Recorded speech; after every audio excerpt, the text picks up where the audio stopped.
За өнөөдрийн лекц 4 эхэлцгээе. За нэлээд том сэдв өнөөдөр ярина.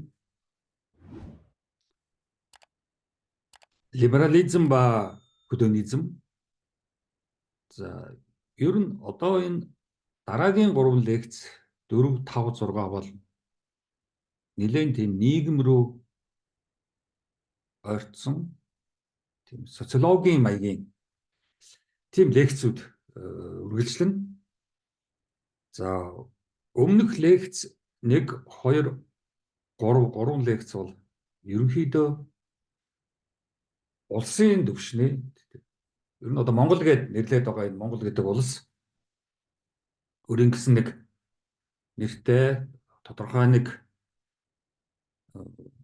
дүр төрхтэй үндсэн хуультай нэг иргэдтэй ямар нэг байдлаар нэг олон улсын төвчөнд бас нэг өөрснийгөө Монгол улс гэдэг нэг илэрхийлждэг. За энэ улс хэрхэн одоо байгуулагдсан, сүүлийн 100 жил юу өрнөсөн, за өнөөдөр ямар төвшөнд байгаа, ер цаашид ер нь яасан дээр энэ улс орн гэсэн ийм 3 лекц байсан. За одоо энэ улс орн дотор нийгэм гээд хүмүүс ингээд байж байна шүү дээ. Ингээд замбраагүй юм шиг мөртлөө замбраатай юм шиг, нэг замбраатай мөгөтл замбраага алдчихдаг юм шиг. Тэгээд нийгэм нь ерөөсөө юун дээр тогтдгийг, Монголын нийгэм ямар үнэт зүйлтэй юм, тоглоомын дөрмөн юу юм, юуг зөв гэдгийг, юуг буруу гэдгийг, юуг сайшааж магтдгийг, юуг муулж одоо жигшдэг гэх мэтлэнгийн энэ нийгэм рүүгээ орох гэсэн оролдлогууд одоо дараагийн 3 лекцээр явагдана. За эхний өнөөдрийн одоо нийгмийн 3 лекцийн эхний лекц маань либерализм ба худонизм гэсэн ийм одоо гарчигтай. За либерализм гэдгээ ерөнхийдөө бид нар яах вэ? Эрхчлөө гэдээ ойлгочих болно.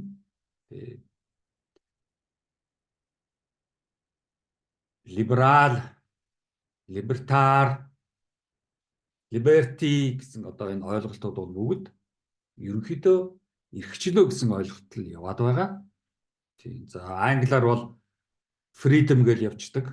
Англи хэлнийхэн одоо тэрийг мэдж байгаа бах. Freedom гэдэг. За германууд бол ерөнхийдөө Freiheit гэдэг. За германыхан одоо ерөнхийдөө Freiheit гэдэг үгтэй бол нэлээд тулгардаг бах. За орсууд бол Svoboda гэж явцдаг. Сая одоо Москвад явж байхад Svoboda гэсэн ийм ойлголт явж ирсэн. За бид нар Төв Аз зүүн талдаа манж урдаа хятад өвөр Монгол хойноо бурайд Орос гэсэн энэ дунд одоо бид нар эрхчлөө гэсэн ийм ойлголтыг хэрэглээд бас нэлээд бас нэг 50-60 жил болж байна. Зөвхөн эрх гэдэг нь бол эрхтэй гэсэн одоо Төв Азийн үг байна лээ. За чөлөө гэдэг үгээ би одоо бас хайгаад нэг олж өгөхгүй байгаа. Тэр үсэг ихтэй учраас чөлөө гэсэн чөлөөд гэсэн учраас бас тэндээс болов зөвхөн манж үг байж болох юм. Тий. Зөвхөн эрх гэдэг нь бол Төв Азийн одоо үг явж байгаа. Тий. Эрх. Одоо бид нар эрх мэдэл гэдэргээ тийм ээ эрх гэдээ яваад байгаа шүү дээ. Тий. За тэр яг үгийн үндсийн хувьд бол тийм. За ерөнхийдөө онлынхаа хувьд философийн талаас эрхчлөө гэдэг ойлголт маань биднэрт яг юу хэлээд байгаа. Энэ маш том ойлголт. Өнөөдрийн лекц бол ер нь дөнгөж л эрхчлөө гэдэг рүү ойртоод л одоо дуусна. Ягаад гэвэл эрхчлөө өөрөө үнэт зүйл. Одоо value гэж хэлдэг шүү дээ. Үнэт зүйл. Нийгэмд үнэт зүйл. Нийгэмд шүү. За эрхчлөөний маш урт түүх бий. Ерөөсөө одоо философийн талаасаа бол анхдагч философчид бол эрхчлөөг нэлээд ярьж байсан. Багш философийн түүх ярих ажил гарна. Гаттын философи, энтгийн философи, персийн философи, грекийн философи, ромын философи гэж явчихна. Би нөгөө өмнөх лекцээр бас ярьж байсан. Ер нь бол Ромоос манай одоо үндсэн хууль бүх хуулиуд Ромоос гаралтай шүү. Яг бидний өөрсдийн хууль гэсэн ойлголт байхгүй. тэр одоо шигээ худаг гэдэг юм уу, их засаг гэдэг юм уу, тэд нар бол бүгд Ромоос гаралтай хуулийг яриад байгаа болохоос ш гинт цоош нь одоо хууль гаргаад ирсэн биш шүү гэдгийг одоо сайн одоо хүмүүс мэддэггүй шүү дээ тий. За тэгээд эрхчлөөний философиос гадна эрхчлөөний онол бий. За энэ онол бол одоо тэгэл бас маш их одоо ярих асуудал гарна. За өнөөдөр бүгдээрээ энэ дөрвөн одоо эрхчлөөний тухай ойлголт руу ойртцгооно.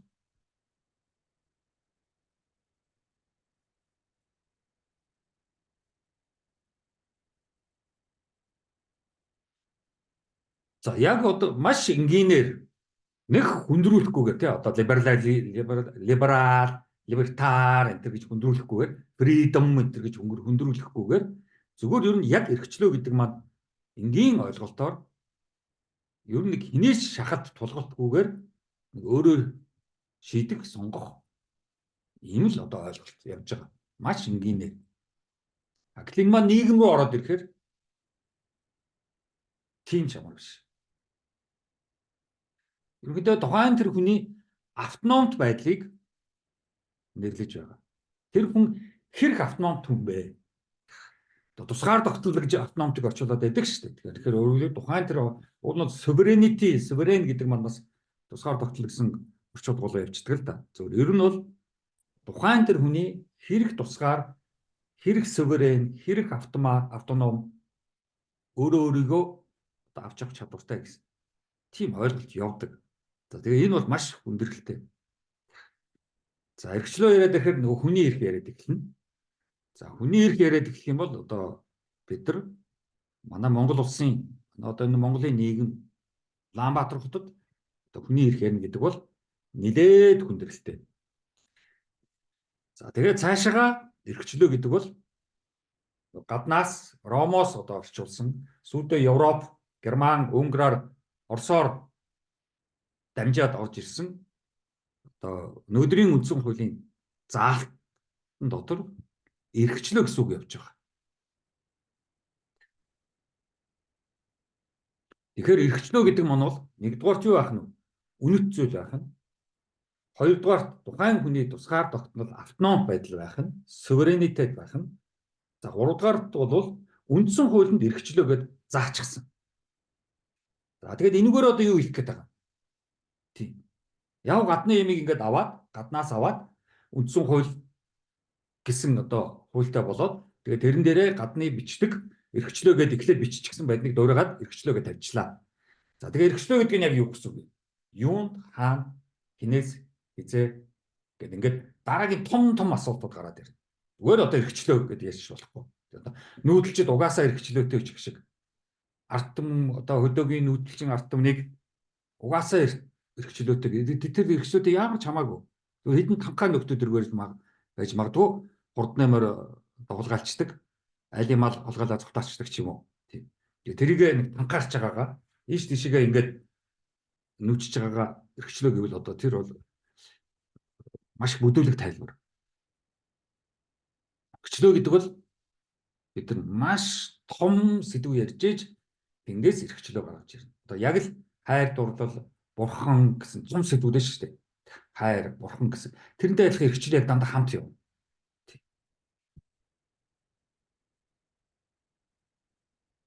За тэгээд одоо дараагийн төвшөнд бид нар эрхчлөөгөө ярих асуудал гарч ирнэ. Юуны төлөө эрхчлөө хэрэгтэй? Юуны төлөө? За нөгөө талд нь юунаас чөлөөлөгдөх эрхчлөө юм. Би нэг жоох эрхчлөөтэй баймаар байна. Юунаас салж чөлөөлөгдөж, зүхтаасан, тусгаарлах гэсэн тэр эрхчлөө. Нөгөөх нь болохоор би тийм л юм хиймээр байна. Тэрийг л хүсэж байна. Хүсэлдээ хүрэх гэсэн ч байдаг. Тийм эрхчлөө. Ийм хоёр эрхчлөө явж байгаа шүү. Нэг нь юуны төлөө, нөгөөх нь юунаас.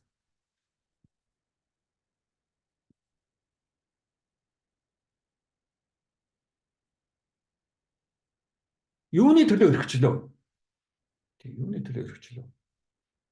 Юунд зориулсан эрхчлөө? Юунд эрхчлөөтэй байх гэдэг.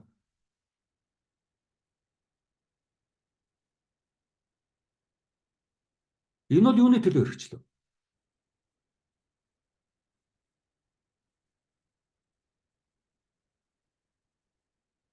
А нөгөө дэх эрхчлөө нь бол юунаас эрхчлөөтэй болох гэдэг. Болох гэсэн. Эрхчлөөтэй болно. Тэгээд цаашаа эрхчлөөтэй байна. За яаж?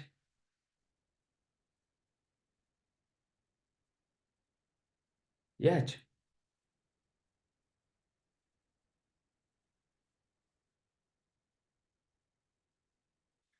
За эрхчлөө тийм учраас маш их асуудалтай сэдв. Тэр болгон хүн эрхчлөө гэж ярих боломжгүй. Хэцүү. Яагаад гэвэл эрхчлөө хэрэггүй хүн бий.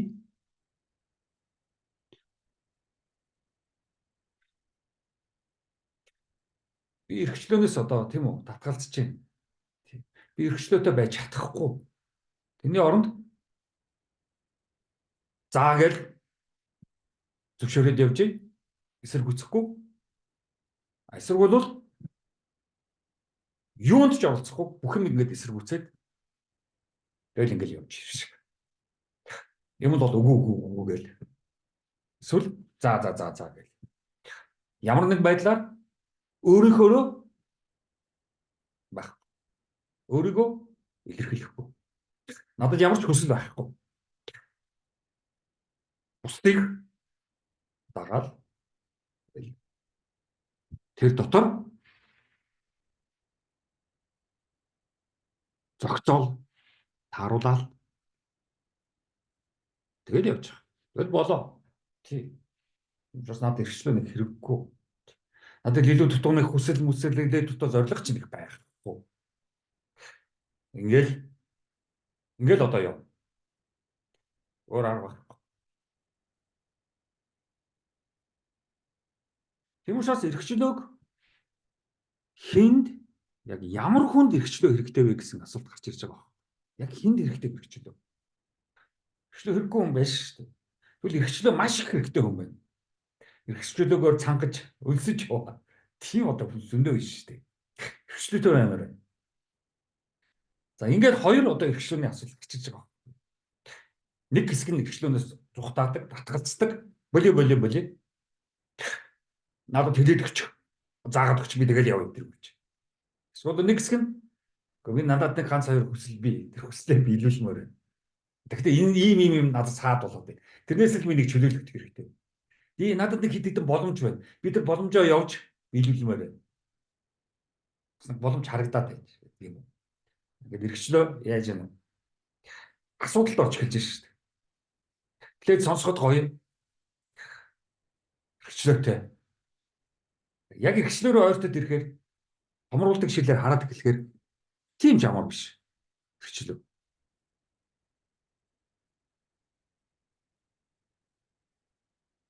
За ингээд яг уу. Ер нь эрхчлөө явсаар байгаад эрхчлөө ярьж байгаа хүн, эрхчлөөг хүсэж байгаа хүн ямар нэг хэмжээгээр боловсралтай хүн болж таарах гэдэг.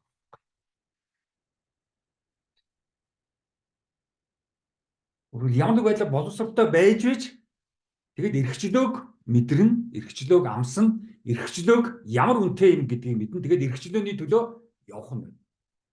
Боловсралаас хамааралтай. Одоо бид нар философийн нэг том ойлголт байдаг. Одоо өмнө лекцүүдэд бас зөндөл ярьж байсан. Платоны агуу гэж байдаг шүү дээ. Эртний Грекийн философч гэдэг шүү дээ. Мэдэхгүй те. Номон дээр л Платон эртний Грекийнх гэл биччихсэн. Тэгээд философийн төвхтэй лекц болгоод одоо ордог. За тэгээд тэр Платон гэдэг хүн маань үедээ хүн агуугаас гарах гэсэн тийм философийн одоо юу гэж нэрлэдэг шүү дээ. Зүйрлэл гэж нэрлэдэг шүү дээ. Тийм үү? Тийм философийн зүйрлэл гарч ирсэн. Ямар нэг хэмжээгээр хүн агуу дотор ингээд удаад эсвэл агуу дотор байгаад агуу дотор байгаа мэдэхгүй тэгээд ингээд байгаад байдаг. Ямар ч эрхчлөөгүй. Тэргээ мэдтгүү. Тэрс тэр агуугаас гарах хэрэгтэй. Агуугаас гарвал эрхчлөөг мэдэрнэ. Өөрийгөө ойлгох боломж гарна. Тэгээгүү цагт Агуу дотор л байж байна. Тэгэхээр яаж одоо агуугаас гарах вэ гэсэн ийм том асуудал гарч байгаа байхгүй юу? За ингээд Платоны тэр агуугаас гарах чинь бас асуудалтай. Ямар нэг хэмжээгээр юм мэдсэн, ойлгосон, толгой нь ажилласан тийм хүмүүс агуугаас гарч байгаа.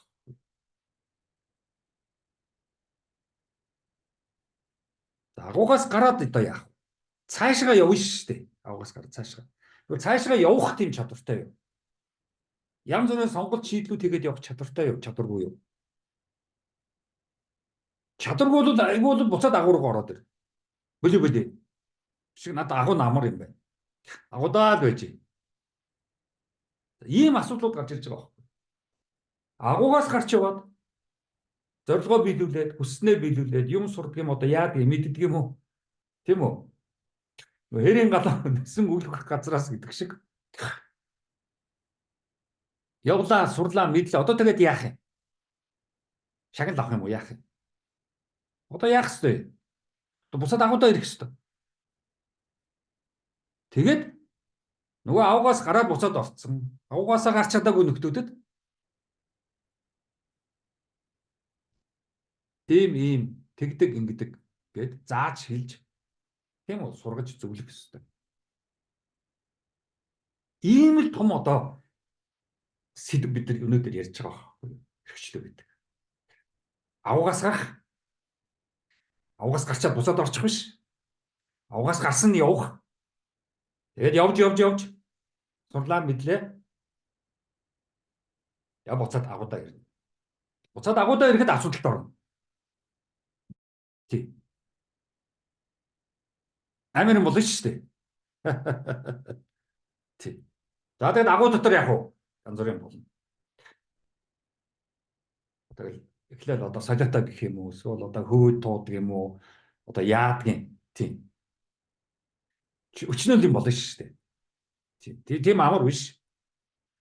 Тэр дөрөв амьдрал бол тэмцэл. Ийм том асуудал гарч ирж байгаа. Тэгэхээр эрхчлөөг ер нь ямар нэг байдлаар боловсралтай байж аж боловсрлоор тэр эрхчлөө рүү ойртон эрхчлөөг үнэлэн мэдэрнэ. Тэгээд хэрэг үнтэйг нь бас мэдэж ав.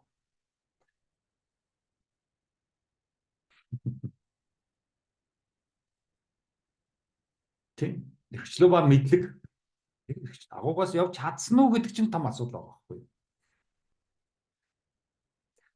Агууч чадсан уу? Буцаад агуудаа ирэх чадвартай юу гэдэг чинь дараагийн том асуудал гарч ирж байгаа.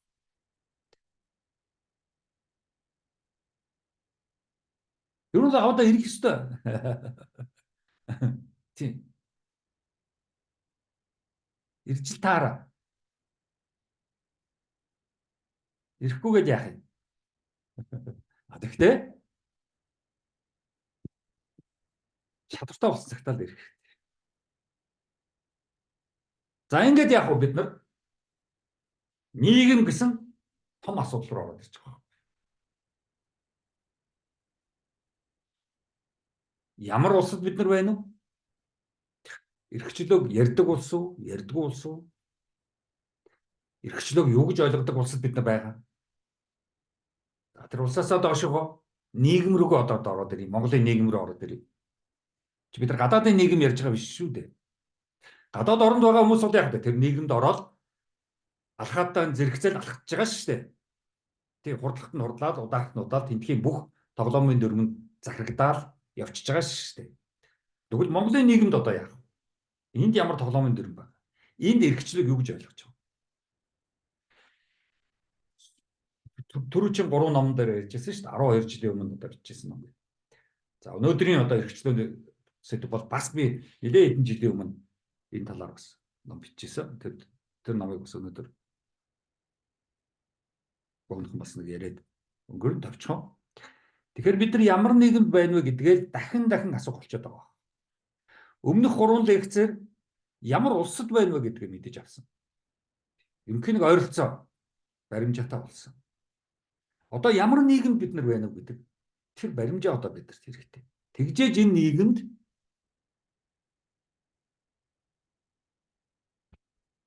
учраа олно. Хөгдөө тэрнэ, үедээ ярина. Амаа хамгих үедээ хамхин, хийх үедээ хийн, их үедээ хийж хэрэггүй. Энэ бүгдийг тааруу тохиолж яв. Бууж өгөх биш. Бүр дээр нь гараад одоо шоолж их зан гарах биш.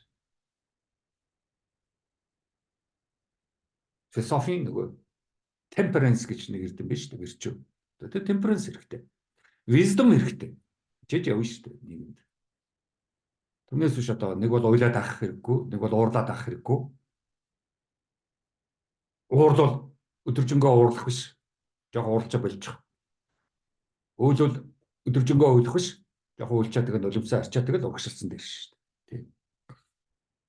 40 оноос хойш Монголын энэ орчин үеийн түүхэнд бол хин ч эрхчлөөний тухай, тэгшэрхийн тухай, шудраг усны тухай номлож байна. Хорвоо шудраг бус хамгийн шудраг ус юу? Амьдарч цоглоо явж байгаа хүчж байгаа шүү. Хайр бол шудраг ус шүү. Хайрын шудраг нь ерөөсөө байхгүй. Заавал нэг тал нь ялдаг байхгүй. Тэр болж үл ялдаг талд нь л орох гэж хичээх хэрэгтэй. За тэгэл тэмцэл үсэн шүү дээ. Тэгэл зондоо болно шүү дээ. Найрыг тартаа авдаг болж байгаа бол тэгэл тийм болно шүү дээ. Зомчрлож байхгүй. Энд ч чарахгүй гэж зовх. Шинжилгээ жаргал тухайчилсан зам. Ер нь болж өгөл сайн сайхан юм бодож явах хэрэгтэй. Тархин дахиад хэрэгтэй байхгүй. Тархин амардаг байхгүй. Муу мухай бодлоо тархин амардаг. Хоороод байгаа хүмүүс эргэнэ ирэх хүмүүс хачаа хачин байж болно. Хамаагүй өөрөөс дотроо сайн сайхан бодоод явчих хэрэгтэй. Та нар бол гар утсаараа өөрийнхөө хинбэ гэдгийг бүгдээрээ гар утсан дээр илэрхийлчихсэн.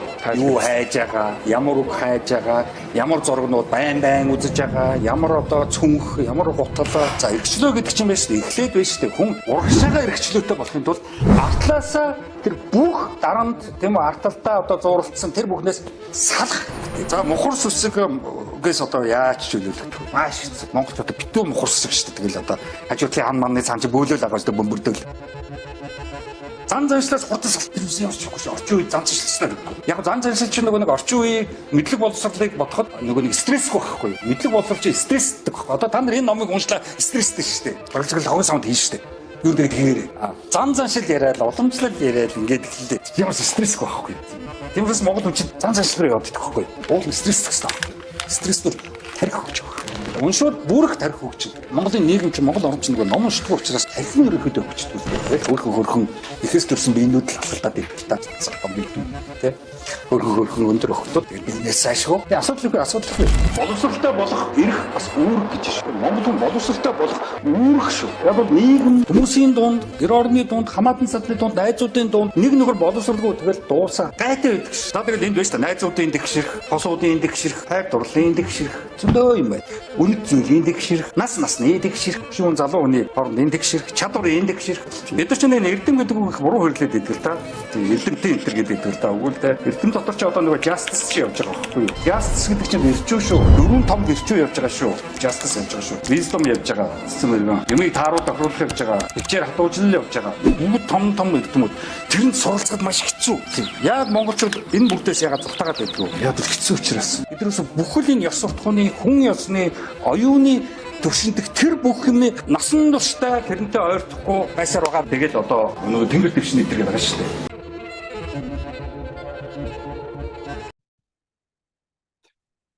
Тэг яг энэ либертар гэсэн юм нэг ойлголтууд бол ерөнхийдөө дандаа улс төрийн эдийн засаг нийгмийн юм онлоод байхгүй юу? Тийм. Ихэнх нь одоо баруун Европ, за цаад Америк ер нь бол тэндээс ер нь их гаралтай энийг ярьдаг.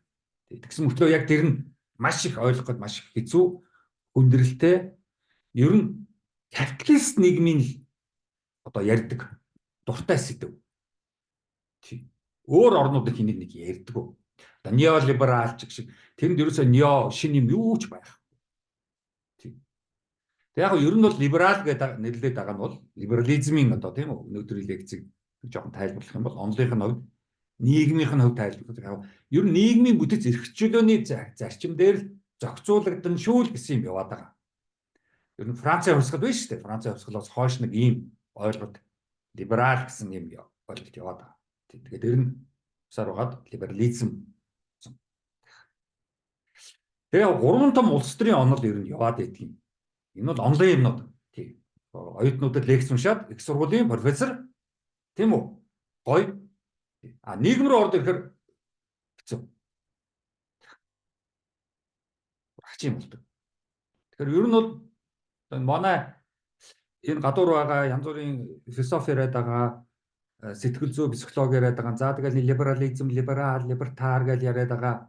Тэгээ энэ залуучууд гэх юм уу одоо эдний эсвэл одоо энэ улс төрийн намынхан ч эдгээр нэг юм ерөнхийдөө ойлгохгүй байгаа. Ер нь бол их сургууль дээр профессор оюутнуудаа юу гэж онол ярьж, гой онолууд ярих нэг хэрэг. А нийгэм рүү орж ирээд нийгэмдээ буулгах гэж оролдох нөгөө хэрэг. Тэгэхээр энэ хоёрын ялгааг ерөнхийдөө манай гадуур янз бүрийн юм яриад мэдэм хийрээд байгаа нөхдүүд энэ хоёрын ялгааг ерөөсөө гадуур их сургууль дээр ярьсан юм их шууд нийгэм рүү болгох гал мэдэм хийрээд байдаг. Гэхдээ чи бойлог юм л байдаг.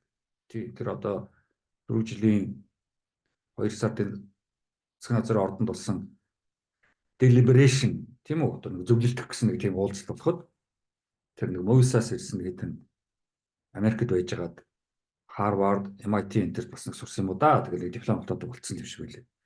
Тэгээ тэд нар ингээл айгүй мундаг мэдэм хэрэг байгаа байхгүй. Тэгээ тэр нь дандаа их сургууль дээр профессорын ярьсан лекцүүд л байгаа байхгүй.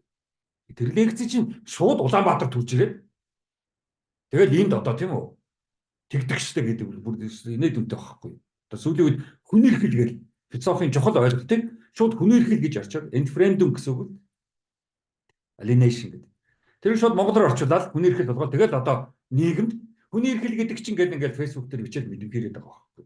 Гэтэл чи их сургуулийн профессор эдэ оюутнуудад заагаад тэгэл оюутнуудад шалгалтаа өгөл тэгэл хаяа явчихдаг юмнууд байхгүй. Нийгэм рүү оруулж ирэх юм бол яаж оруулж ирэх вэ? Тэрэлж байгаа байхгүй.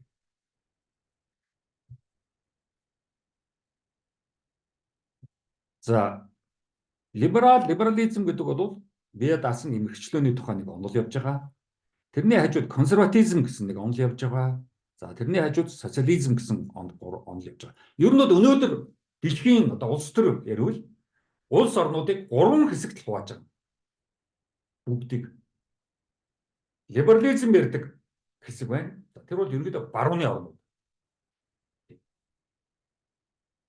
За одоо Америк болон түүний нөхөд. За Европ болон Европын нөхөд. За консерватизм ярьдаг орнууд. Ер нь бол өөрчлөлт хөгжил гэдэг бол сайн бас авчирдгүй юм шүү гэсэн. За энэ бол ерөнхийдөө тэгэл эндхэг Арабын ертөнц. Эдгээр бол эртний түүхтэй арт түмнүүд учраас ер нь янз бүрийн маягаар хөгжил яриад өөрчлөлт шинжилт хийгээд ахаар нийгэмд маш их одоо замраггүй үүсгдэг учраас болгоомжтой байх хэрэгтэй. Тиймээс Арабын ертөнц, энтхэгийн ертөнц ер нь жоохон шашинтай орнууд шашнаар одоо төрийн онлоо баталгаажуулж явдаг орнуудад бол консерватизм л их ярина. Тэнд либерализм ерөөсөө ярихгүй. Энэ бол барууны орн юм. За 3 дахь том онол бол социализмын онол явж байгаа. За энэ бол ерөнхийдөө бүх хүн тэгшэрхтэй бүх хүнд ажиллах, амьдрах боломж олгоо. За маш хэцүү. Либерализмд бол яг уу чадахгүй бол өгч. Социализмд чадахгүй юу? Тэгвэл одоо чадахгүйд чинь тааруулнаа. Хизээч хогч нь гэхгүй. Нэгэнт чи одоо тэгшэрхтэй учраас. Энэ улсын иргэн учраас. Тиймээс социализм бол ерөөдөө хохирогчгүй. Либерализм капиталист систем бол маш их хожигчтой. Маш их хохирогчтой.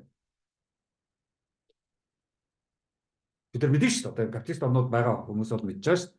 Ямар их дээр одоо хөрөнгөтэй цацсан баячууд доор хөөрхий цалин өгөхгүй яаж тэнд уучраа олж байгаа 2-3 ажил зэрэг хийгээд явж идэг хүмүүсийг мэдэн шүү дээ. Би одоо Германд байхад тийм л байсан. Дээгүр амар баячууд өссөн. Доор таньдаг германууд 2-3 ажилтай. Тэд яаж болдгийг мэдэхгүй. Машин талд аваад байна. Тэнд ч ажилтай, энд ч ажилтай гэдэг. Тэд ямар ч хувийн амьдрал байхгүй. Юу аваа хөгт мөгт. За ийм дэлхий дээр 3 онол явж байгаа. Социализм нь болохоор бүгдийг нэг айтайхан ажилтай амьдралтай болгох гээд байдаг. Гэхдээ тэнд нэг амар мундаг баяжих боломжгүй. Тэгэхээр бол жоохон капиталист нөхцөл тэр нь жоохон ууралдаг. Чадчихад арга байхгүй гэдэг юм. Гэхдээ манай Монголын чадчихад арга байхгүй гэдэг нөхдөд чинь чаддгүй нөхдөд байлаа шүү дээ. Зүгээр банкнаас л баахан зээл авчихсан нөхдөд байлаа шүү дээ. Тэгээд тэрийг хүмүүс тэр баян байгаагийг хараад мундаг байл гэж бид нар чинь хууртагдаадсан байлаа шүү дээ. Зүгээр нөл өрнүүд. Манай ч бол ерөнхийдөө Монголын нийгэм рүү ингээд ороод ирэхээр энэ сэдвүүд чи яхад маш их хэцүү байхгүй. Тэр нь бол бид нар чинь баахан л дээрээ газараа ухаал гаргаад ирдэг уул уурхай гэсэн ганцхан амьдралын сэдвтэй. Монголын амьдралын сэдв бол уул уурхай. Өөр ямар сэдв байхгүй. Хаана хинтээ ямар хурал хийж гэн, ямар уулзалт болж гэн, юуны тухай ярьж гэн, хэрүүл хийж гэн. Тэр бүхэн зөвхөн л уул уурхай. Өөр амьдрал байхгүй Монголын нийгэмд. Зөвхөн уул уурхайгаар амьддаг тийм орн дэлхийд байхгүй шүү дээ. За тэгээд нөгөө уул уурхайгаас нэг юм ухаж гаргаж ирээд яваа нэг хэдэн төрхтэй болоод байж тал нөгөө дээгүүрээс нь хөтүүд нь хулгайлаад алга болчихдог. За нэг хэсэг нь том юм хулгайлсан гадаад руу цухтаачдаг. Одоо нэг 90 хэдэн нөхөр байгаа шүү. За гадаад руу цухтаагаагүй хулгайчнаар нь яадаг вөхөр яамны сайдууд болчихдог. Их хурлын гишүүн болчихдог ч юм. Эсвэл одоо хүүхдүүдээ яамны сайд болгочдог ч юм. За ингээд бид нар чинь нэг мөнгө авчихсан хулгайчнаар дээр сайд болоод суучихсан. Эсвэл гадагшаа цухтагаад алга болчихсон. Тэр бид нар чинь ямар нэгэн либертар гэсэн энэ дэлхийн бусад орнуудын их гоё юмыг яриад авах бол амар ичмээр байна. Би одоо энэ гадуур тийм үү? Одоо нэг ацсан намынхан ч байдаг юм уу? Энэ нэг одоо хүн нам ч гэдэг юм уу? Энэ нэг залууч уу? Нэг залуу үеийнхэн байж ингээл мэдэм хэрэл байгаа. Тэд нэг либертар яриад байдаг. Гэхдээ тэднээс бид нар ямар ч хамаагүй гэдэг ч юус ойлгохгүй юм чи. Та нар юуг ч ойлгоогүй байна. Зөв яг ер нь бол либертар энэ төр гэдэг чинь бол юу гэдэг нэг хүний эрхчлөөг барууны ертөнцид яриад байгаа учраас барууны ертөнцийн ерөнхийдөө төрийн оролцоог хязгаарлая гэдэг байхгүй юу? Тийм. Манай оронд чинь болохоор тэгэхээр нөгөө төрийн оролцоог хязгаарлах гээд хэлэхээр нөгөө хулгайч нар нь давчдаг байхгүй юу? Тэгэхээр хулгайч нараа барихын тулд ямар нэг хэмжээгээр төр ажиллахгүй болохгүй болчихдог байхгүй юу? Агт нөгөө хулгайч нарыг барих хэвээр төр маань хулгайч нараар бас дүрчдэг. За ингээд хулгайч нь хулгайчаа хөөсөн, хулгайч нь хулгайчаа илтсэн, хулгайч нь хулгайчаа баримтлах юм ажил гарчаад байгаа. Тэгээ их хулгайч нар бол баригдахгүй л те. Том хулгайч нар. За ийм нэг нийгмийн эрх чөлөө ярихад маш их хүндрэлтэй орн болчиход байгаа байхгүй юу? Маш хүндрэлтэй нийгэм болчиход байгаа. Эний чинь би одоо сүүлийн 10 хэдэн жил үргэлж бодож явлаа шүү дээ. Энд яг ямар асуудал байна вэ? Бид нар яг хин юм бэ? Тэгээ би ч ямар сандаа бид нар хин юм бэ гэдгийг мэдхгүй.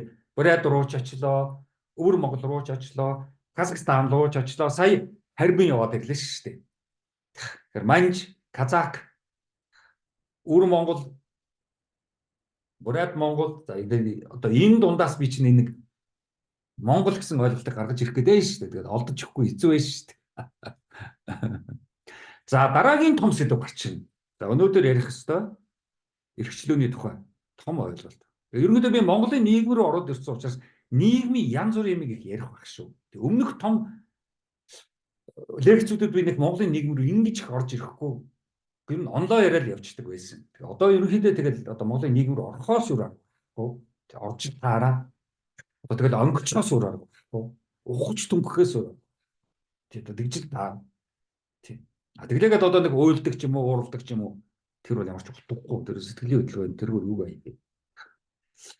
За яг өнөөдөр бол яг эрх чөлөөний талаар олон улсын олон нийт ер нь янз бүрийн ойлголтууд бас гарч ирээд байна. Одоо нөгөө айхтар эрх чөлөө яриад өгсөн чинь энгийн олон нийтийн дунд байх ёстой эрх чөлөө хаагдчихад байна гэсэн ийм ойлголт явж байгаа. За тэр нь болохоор нөгөө free speech юм устчихлаа гэдэг байгаа. Тэг үгээ чөлөөтэй хэлэх бол одоо устчихлаа. Ямар нэг юм хэлэхээр одоо буруутчих гэдэг юм. Тэгэхээр одоо яаж одоо өөрийнхөө хэлийг гэснээр хэлэх вэ? Тэр бол ер нь багж устгах гэдэг.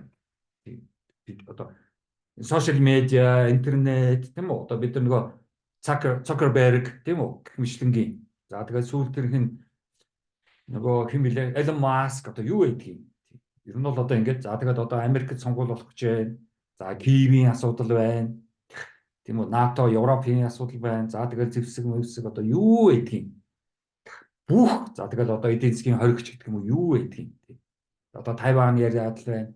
Тэгээ энд одоо ямар нэг байдлаар өөрийнхөө үгээ чөлөөтэй хэлэх ямарч боломжгүй болчлоо гэж байгаа. Тийм.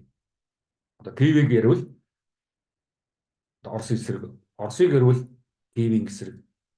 Хятадыг ярил Хятад релиз. За Бурэдийг ярил одоо ямар Бурээд утч гэдгийг. За Манжиг ярил одоо Манжаас одоо юу ч гэдгийг. За Казакийг ярил муучин Казак юм байна шүү дээ. Казакууд манай одоо газар явсан ч гэдэг юм уу. Тийм утгагүй худал юмнууд яваад байдаг. Тэгэхээр free speech өнөөдөр маш хэцүү болсон. Тийм. Одоо нөгөө free speech чинь гайхуулаад байдаг капиталист ертөнц Америк болон Америкийн нөхдүүд бол free speech-ээс бүгд одоо айдаг болсон.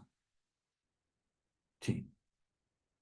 За хоёр дахь нэг том асуудал гарч ирчихэд. За энэ бол надад бас их хүндрэлтэй байдаг. Тэр нь болохоор нэг political correctness гэж байгаа байхгүй. Тэгэхээр ямар нэг байдлаар улс төрийн нэг зөв хандлагатай байх ёстой шүү. Тийм. Хэрвээ чи улс төрийн нэг зөв хандлагагүй байх юм бол одоо чи political correctness одоо биш шүү. Тэгэхээр тэр улс төрийн зөв хандлага гэдгээ яг юу гэж хэлээд байгаа. Тэгэхээр тэрний явсаар байхад нөхдүүдэд таалагдсан үг хэрэгтэй болчиход байгаа байхгүй. Таалагдахгүй бол уучлаарай political not correct гэх юм одоо юу гэх юм. За ийм нэг маш том юм явж байгаа. Бүр улс төрийн төвшөнд, олон улсын төвшөнд. За гурав дахь том одоо ойлголт бол одоо би яг энэтэй шууд тулгардаг хүн. Тулдаг хүн. Cancel culture гэж нэг гараад ирсэн. Ер нь бол ерөнхийдөө миний одоо орчуулгаар ухсдаг соёл, ухсаа ичдэг. Одоо YouTube дээр би ямар нэг байдлаар Оросыг магтах юм уу, Украиныг муулах ч юм уу, эсвэл Америкийг муулах ч юм уу, Европыг муулах ч юм уу, тэгвэл шууд cancel culture-аар ороод миний YouTube дэх бүх юм ухсаа хийчих. Тийм. Тэгэхээр би чи ямар нэг байдлаар YouTube болон Facebook дээрээ маш их болгоомжтой байхгүй болчиход байгаа. Болчиход байгаа. Ямар нэг байдлаар өөрийнхөө философийн ойлголт дүгнэлтүүдэд гаргаж ирэх гэхээр тэхгүй шүү. Zuckerberg гэж том одоо cancel culture байна. Facebook дээр би нэг жоохон л анти маягийн анти Америка ч юм уу анти West юм тавилаа бичлээ. Facebook намайг шууд хөө гаргачих хусаа ичнэ. YouTube дээр би жоохон НАТО, Европын холбоог тийм үү Герман, Франц, Англиг чөмжилсэн видео тавилаа YouTube намайг хусаа ичнэ. Ийм одоо хусдаг соёл эхэлчихсэн. Тэгэхээр эрхчлөө ярина гэдэг бол өнөөдрийн төвшөнд зөвхөн одоо Монголын нийгэмд биш. Гадагшаа гараад барууны ертөнц рүү ойртоход бол маш хүндрэлтэй болчихсон. Тийм амар биш болсон өнөөдөр.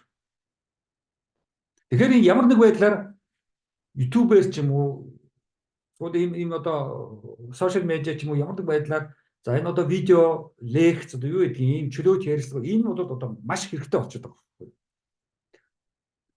Одоо би ерөнхийдөө лекцийн форматыг одоо жоохон өөрчлөх гээд байгаа байхгүй навраас. Дараагийн одоо нэг 12 жил, дараагийн 10 жил арай нэг өөр системээр явахгүй бол YouTube, Facebook хоёроос зөвхөн хамааралтай байна гэдэг бол өнөөдөр маш их осолтой болсон. Нэг л өдөр YouTube хаана, нэг л өдөр Facebook хаана.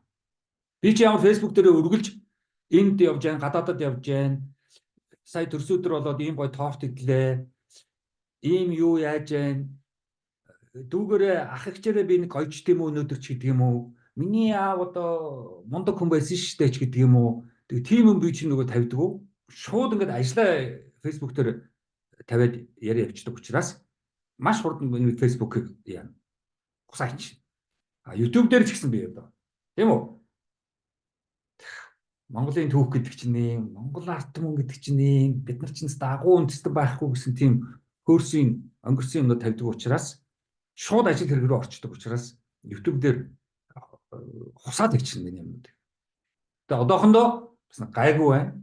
Би ерөнхийдөө философийн төвшөнд, нийгмийн төвшөнд, улс орныхоо төвшөнд байгаад байгаа учраас ерөнхийдөө бол гайгүй байгаа. Би жоохон л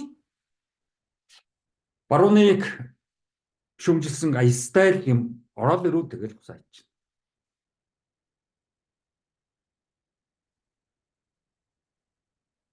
За ер нь бол анх одоо энэ эрхчлөө одоо тэр liberal, freedom гэсэн одоо тий одоо нөгөө юу байгаа шүү дээ. Америкийн Нью-Йорк руу чи яг очиж явах чинь нөгөө Ellis Island-ын нааталт чи нөгөө freedom-ийн юу байдаг шүү дээ, хөшөө байдаг шүү нөгөө Француудын бэлгэлсэн. Тэгэхээр ер нь бол энэ эрхчлөөний тухай ойлголтын яг цаана яг юу яваад байдаг вэ? Ер нь бол хаан засаглалтай орнуудад хүний эрхчлөө бас хэцүү байдаг байсан. Тийм учраас хаан засаглалаасаа хаан эсрэг тэмцэж одоо хаангүй орн болох гэсэн ийм одоо том тэмцлүүд бол энэ цаандаа эрхчлөө явж исэн. Одоо бид нар мэдэн шүү дээ. Одоо Францын хувьсгалаас хавна. Одоо King, Kaiser гэсэн ийм агцлууд эрх мэдэлтэй ийм хүмүүс чинь гараад ирэхээр хэд их одоо эрх мэдлээ хэлгэцгааргүй идлээд тэгээд тэр доор байгаа арт түмэн одоо хоол унд одоо аж амьдрал одоо юу гэдэг тэр нь хэцүүддэг өндөр татварт одоо дарагдаад тэгэхээр тэндээс гарах гэсэн хааныгаа устгах гэсэн хааны эсрэг одоо бослогод бол дандаа эрхчлөөний бослогод байсан. Тийм. Бидний хувьд бол эрхчлөө ярих бол нэг тийм утга агуулгатай биш. Бид нар чинь нэг айхтар тийм хаан бидний дээр ямар байсан биш бид нар чинь хааны тухай ямар ч ойлголтгүй хаандаа ямар их татвар төлөөдөл тэгээд нөгөө хаан тэргээр гүүр гудамж бариад эсвэл дайн хийгээд тийм үү цэрэг дайны татвар аваад л хүүгээ дайнд явуулаад одоо яадгээ гэр орноо нь гашуудаж үлдээд ийм одоо хаан засаглалын хааны түүх бидэрт. Тэгэхээр одоо хүмүүс гайхах монгол ч одоо хаантай байсан шүү дээ гэдэг. Бид нар чинь хаантай ямар ч хамаагүй. Улаанбаатар хотод Монгол улс чинь хааны ямар ч улмөр байхгүй шүү дээ. Цэрэг дайны улмөр байхгүй шүү дээ. За тэр бол яг дараагийн асуудал. За нөгөө талдаа эрхчлөөний цаана ямар ойлголт явдаг вэ гэхээр сүм хийд бол бас их абсолют эрх мэдэлтэй болцсон байсан. Барууны ертөнц шүү дээ. Христийн шашин ч юм уу, католик шашин ч юм уу. Одоо бид нар мэдэн шүү дээ. Одоо Ватиканыг мэдж байгаа бид нар тийм үү. Тэгэхээр ер нь бол Америкч байна уу, барууны ертөнцид байгаа хүмүүс бол ер нь сүм хийд нь ямар их чадaltaй, ямар их эрх мэдэлтэй, ямар их мөнгөтэй юм бэ гэдгийг өдөр болгон мэдэрч байгаа. Тийм. Одоо тэрийг нуух хэрэггүй. Одоо баптистийн сүмч гэдэг юм уу, христийн сүм үлдчих гэдэг юм уу. За Улаанбаатар хот Монгол улсын нутаг дэвсгэрээр 140-од сүм хийдүүд байгаа гэж шүү дээ. Тэд нар хамгийн үнэтэй газар дээр хамгийн үнэтэй мөнгөөр сүм барьсан байдаг шүү дээ. Тэгээ барилга жигтэйхэн өндөр болсон барилгууд байдаг шүү дээ. Улаанбаатараа дүүрэн байна. За хөдөө аймаг болгонд нэг байдаг. Сумудруу хүртэл очиж гсэн байдаг. Тэгэхээр сүмгийд бол ийм асар том одоо эрх мэдэлтэй байдаг. Тэр сүмийн эрх мэдлээс гарах гэсэн эрхчлөөний төлөө одоо бослого тэмцэл сүмийг шатаасан шашинтай өрсөлдөд тэрсэлтэй шашны одоо шийтгэлээр одоо шатаалгуулсан алуулсан тиймнүүд бол зөндөө байдаг. Бид нар мэдж байгаа.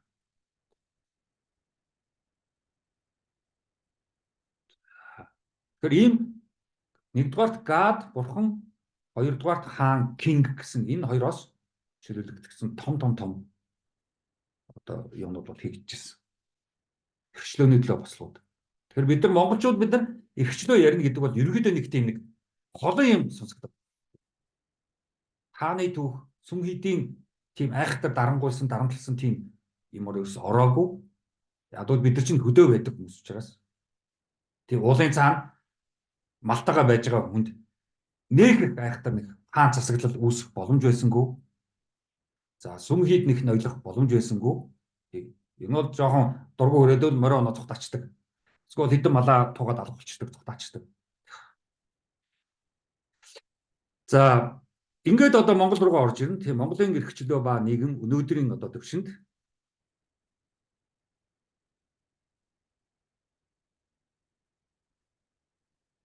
За улс төрд одоо бидэрт Монгол улсад Монголын нийгэмд улс төрийн одоо салбаруудад ямар нэгэн эрх чөлөө ярих боломжтой юу? Ямар нэг хамааралгүй байх. Нэгэнт л одоо бүх иргэдийн 50-аас дээш хувь нь ямар нэг байдлаар улс төрийн намын гишүүн, улс төрийн намаас хамааралтай. Тэр юм бол Монгол улс бол наман орно. Тэр. За шашныг бол одоо хамаа намаагүй замраагүй шашин шүтдэг бид нар ч. Кристтэй, Буддатай, Ютай хитэн мөн зүүн одоо хаагур ямар л шашин байна. Бүгд шүтчихдэг. Улаанбаатараар дөрвөн шашны байгууллагууд. За Улаанбаатараар дөрвөн улс төрийн намын хороо дүүрэг улс төрийн намын болон шашны амьдрал одоо Монгол хүнийг бол яаж явдаг? Одоо бүрхэгдэг ч гэдэг юм. За янз бүрийн баяруудыг одоо баярлахгүй болохгүй. Тийм үү? Би одоо энэ баярыг би баярлахгүй гэж хэлж болдгоо. Би одоо өчигдөр одоо Мартин Айман гээл тэгж идэг. Тэгэхээр одоо юу баярлаад байгаа мэдэхгүй. Одоо эм хүйстэй л бол одоо баярлах хэрэгтэй бөө мэдэхгүй. Өнөөдөр ч одоо тэгээд эм хүйстэн, эр хүйстэн хоёрын ялгааг гаргах гэж хэцүү болчихдог шүү дээ. 50 хэдэн хүйс одоо бий болчиход байгаа шүү дээ. Тийм. Одоо энэ Европ барууны ертөнцид байгаа нөхдүүд бол та нар тэр 50 хэдэн юутай хүйстэй тулгарчд байгаа баг. Тий. Янз бүрийн асуулт хариулт бичиг мичиг янз бүрийн хүснэгт бөглөхөд хүйс мүс асууж яах нь одоо юу гэдгийг. За бидний нэг гашуудлууд гэж утгаалчлаа. Тий. Гашуудахгүй байх хэрэгчлөө. Хэн нэгний аав ээж одоо юу гэдгийг нөхөд асуурангууд Facebook дээр одоо гашуудал зарлаад л тий. Наадгаа болооч гэж хэлж болохгүй. Тэгэл бүгдээрээ л тэнгэр дэвшснүүлэх юм. Ер нь хүний гашуудлал бусад хүмүүст ямар хамаатай юм. Би гашуудмааргүй байна. Наам чи оролцсомооргүй байна. Оршуулганд чи явмааргүй байна. Наад баярыг чинь тэмдэглэхгүй. Одоо дараа чи одоо нөгөө цэргийн баяр үлээ. За тэр нь болно. За дараа нь одоо эхчүүдийн баяр гэж дахиад гараад ирж байна. Тэгээ Мартин Айманд баахан эхчүүдийн тэмдэглэж. Одоо дахиад эхчүүдийн их хурсын баяр гэж дахиад тэмдэглэж. Жоохон байж гоод одоо нөгөө наадман болно шүү дээ. Тэгээ нөгөө баячуудын мордод уралдаад ихтэй шүү дээ. Тийм. Тэгээ ноёны бүхчүүд баярлалаа. Тийм. За заан саншил гэж нэг хүнийг зовоосон нэг юмуд байна. Энээс бид нар ямар хэрэгчлээ гэх юм. Манай зан заншил traditional гэдэг. Mongolian custom, Mongolian traditional гэдэг. Тэр нь одоо юу юм? Бүү мэд. Одоо хайгаад тэр нь олдгүй шүү дээ. Наадах чи ямар custom гэдэг юм. Уурлаад уурлаад байгаа шүү дээ. Тэгээ уламжлалт ёсч шиг. Хүн төрлөختний бусад арт түмнүүд байдаг л нэг юмыг өөрсдөө нэг хийчихээрээ тэрэндээ нэг юм болдог. Тэгээд хөгжим тоглоод бүжиглээд чи хаач гэсэн бүх арт түмэн хөгжим тоглож байгаа бүжиглж байгаа шүү дээ. За Монгол ёс ч шиг. Энэ ямар ч утгагүй. Монгол ёс гэдэг бол ерөнхийдөө жоохон хоцрогдсон, бүдүүлэг тийм хүмүүс өөрөөсөө илүү чадвартай, ястай, мэдлэгтэй боловсртой хүмүүсийг дарагчсан нэг тийм нэг ачаагүй арга байхгүй. Тэрүүгээр нэг Монгол ёс ярьдаг. Тэр нь юу юм? Бол нэг хүнийг илүү дарагчсан нөхдөд. Тэгэл Монгол ёс ярьж байгаа шүү. Мэдээж 10 хэдэн жил Монгол яс ярьж хүн одоо яах гэсэн нөхдөд цаагч дүүрэн биш шүү дээ.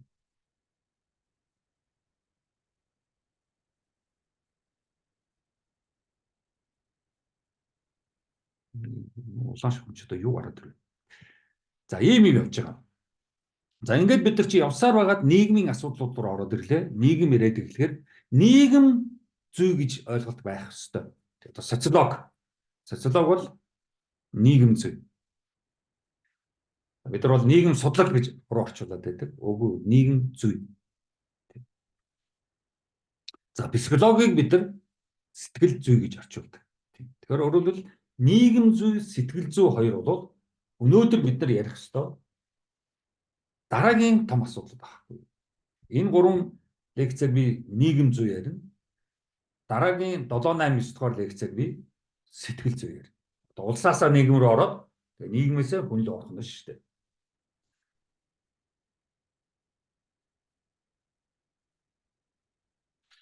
За нийгэм зүй ба сэтгэл зүй. Нийгмээс шалтгаалж сэтгэлийн асуудалд ордог. Нийгмээс шалтгаалж.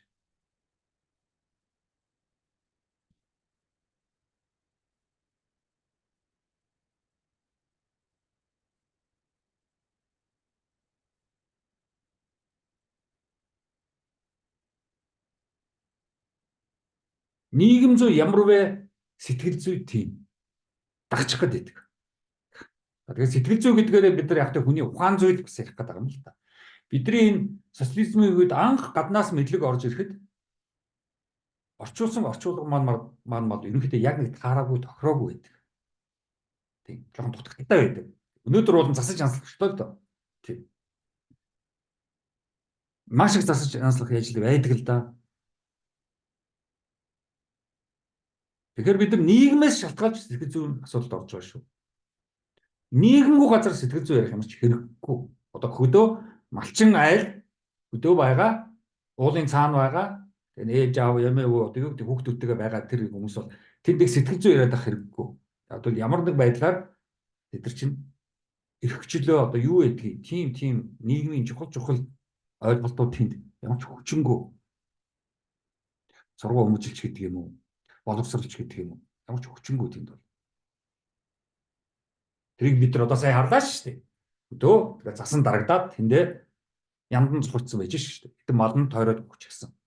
Тэгээ тэд бид нар ямар нийгэм ярих юм? Ямар эрхчлөө ярих юм? Ямар боловсрол ярих юм? Ямар сэтгэл зүй ярих юм? Ямар ч боломжгүй. Улаанбаатар хот руу ороод ирлээ за одоо асуудалтай. За чөлөөлөгдөх гэдэг дээр ер нь хинээс юунаас чөлөөлөгдөх вэ гэсэн ойлголт явж байгаа. Хэрхэн тэр хүмүүсийн нөлөөнд орохгүй байх вэ? Боломж бий юу? Эргэн тойрон хүмүүс байна. Одоо хэн байдгийг эргэн тойрон. Жаав юм уу одоо юу идэх? Дүүнэр мөнэр ах их ч одоо юу идэх? Тэгээ найз хэрэгтэй хэрэггүй.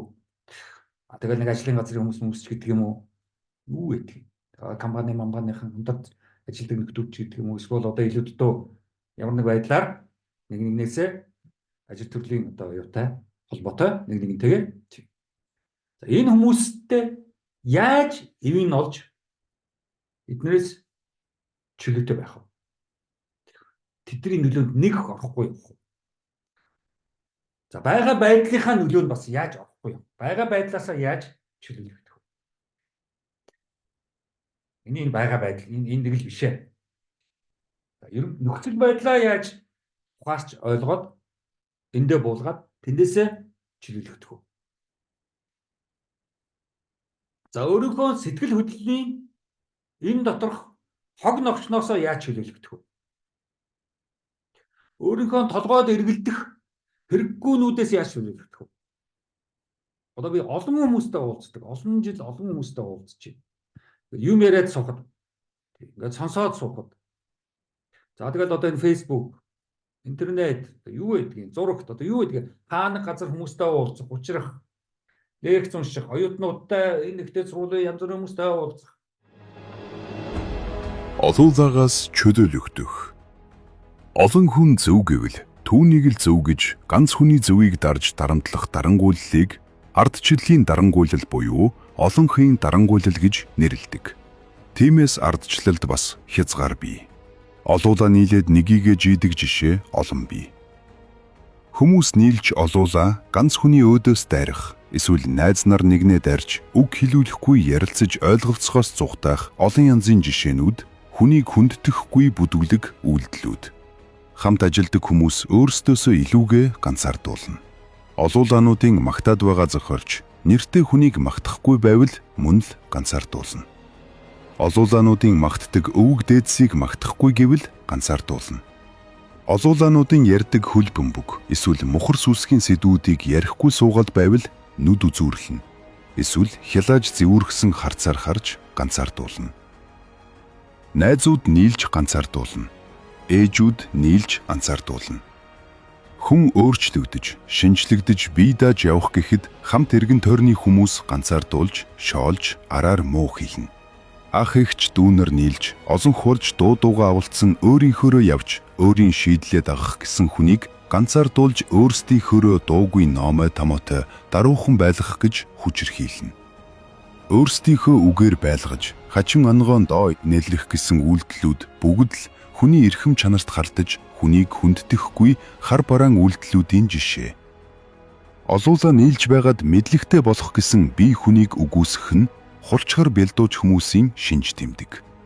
Өөрөөсөө илүү чадaltaй хүнд атаархаж, даамжирүүл бүр хорсож шахан зайлуулах гэсэн л оролдлогууд. Хүний олон хүнээ иддэггүй гэдэгч хүний олон хүнээ бололдог. Философч Молор Эрдэнэ. Эрх чөлөө эрхэм үг номын хэсгээс. Ном захиалах утасны дугаар 99 98 тэг 4.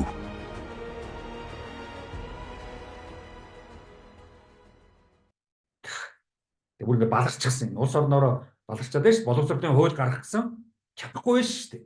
Яг л бүгдээрээ нурж унах гэдэг шүү дээ улсаараа. Тэгэхээр боловсрол гэдэг үгнээс айгаад шүү дээ бүгдээрээ. Бүгд айж байна. Эдийн засгаас айхгүй байна гэдэг сэдвээс айхгүй байна. Уул уурхай гэдэг сэдвээс айхгүй байна. Улс төр гэдэг сэдвээс айхгүй байна. Ганцхан л айдаг сэдвтэй. Тэр нь бол боловсрол. Яг бол бүгдээрээ худлаа дипломтой. Бүгдээрээ худлаа профессорууд. Ямар ч боловсролгүй. Яг нэг мэрэгжлийн дөрвтэй, нэг мэрэгжлийн дипломтой. Тэр нь юугаараа мэдэгддэг вэ? Тэгэхээр боловсролгүй тусмаа хүмүүсийн энэ хог ногш хэрэггүйнүүдээр дүүрэн явж идэх байхгүй. Тэгэл эрэхтэй хэрэггүй юм толгойд нь эргэлдээл. Нэг юм ороод ирдэг толгойд нь. Наадахаа хаяач, орхиоч, болиоч. Чи энэ дотор чинь л асуудалтай байж наадахаа янзлаач. Тэгээ сэтгэл зүйч гэдэг очиод цагийн 100 мянга л 200 мянга төлөөд нөгөөх нь аа гэж байгаа. Тэгээд та бол одоо ерөнхийдөө сэтгэл зүйн хувьд бол жоохон докторгүй хүн байна. Тэгээ дараа одоо дахиж ирээрэй ч юу гэдэг юм. Тэгээ нөгөө сэтгэл зүйн зөвлөгөө өгч байгаа нь өөрөө бүр нөгөө ирсэн хүнээсээ амар амтан байгаа шүү дээ. Одоо та нар энэ бүр сэтгэл зүйн зөвлөгөө өгч байгаа нөхдүүдийг хараад шүү дээ. Шараатанд очисон хүмүүс гэдэг шүү дээ. Өө эмчнэр нь бүр өвчнөөс амар юм бэл. Тэгэхээр өөрийнхөө тэр сэтгэл зүйн зөвлөгөө өгж яа нөө эмч нь байна уу, өвчтөн байна уу? Монголчууд ерөөсө бүгдээрээ энэ толгой доторх хэрэггүй тийм үү? Тэр хэрэггүйнүүд. Тэрнээс яацах вэ? Яг бол энэ хэрэг толгой доторх хэрэггүйнүүд ч юм ба шүү дээ. Янз бүрийн юмнууд холбоо хамаарал ингээд үүсгээд тэгээд тэгсэн болов ингэсэн болов гэдэг ингээд хүн чинь бүр ингээд хадаад сэрдээд гайхаад уурлаад бухимдаад ингээд солиороо явчихдаг байхгүй. Энэ доторх тэр солиорлууд. Тэгээ тэр нь нөгөө нийгмээс шалтгаалаад нөгөө нөлөөнд ороод хүмүүсийн хачи юмыг ингээд сонсоод хачин Facebook үзээд ингээд солирчдаг байхгүй. Тэгээ яагаад тэр өөрийнхөө тэр зовлон гээд байгаа өөрийнхөө тэр айгаад байгаа тэр бүхнуудаасаа чөлөөлөгдөв. Нийгмээс шалтгаалаад. Нийгмээс шалтгаалаад. Өөрөөсөө биш нийгмээс. Юунаас чөлөөлөгдөх вэ? За хүнээс хэд хамааралтайгаас яаж чөлөөлөгдөх вэ? Тэр хүнээс гээд байгаа чинь нөгөө ойрын нөхдүүд шүү дээ. Тий. Нөгөө л одоо найз хүүхэд одоо юу хийдэг? Эхнэр нөхөр одоо юу хийдэг? Ээжийн дүү ах одоо ягчтай юу хийдэг? Тэгвэл найз гэдэг нэг балаа нөхдүүд байгаа шүү дээ. Энэ гадаад нөлөөнүүдээс яаж чөлөөлөгдөх вэ? За дараагийн том одоо асуудал гараад ирнэ. Эд зүйлээс хамааралтай болчихдог хүмүүс. Өвөнтэй, гоё, бараа, таваар тийм үү хүнд гайхуулах гэсэн, харуулах гэсэн нэг шинэ юм худалдаад авчаараа нэг хүний худалдаж аваагүй хүнд байхгүй юмыг эзэмшчихээрээ хүнээс илүү болчихж байгаа юм шиг загнаад л. Чамаас илүү үнэтэй машин авсан юм чинь би чамаас мундаг л байж таараа. Чамаас илүү үнэтэй цаг зүтсэн юм чинь би чамаас мундаг л байж таараа. Би чамаас Улаанбаатарт биш би Нью-Йоркт амьдарч байгаа юм чинь чамаас би мундаг л байж таараа. Би одоо Токиод сурч штэ. Токиод амьдарч штэ. Ажиллаж штэ.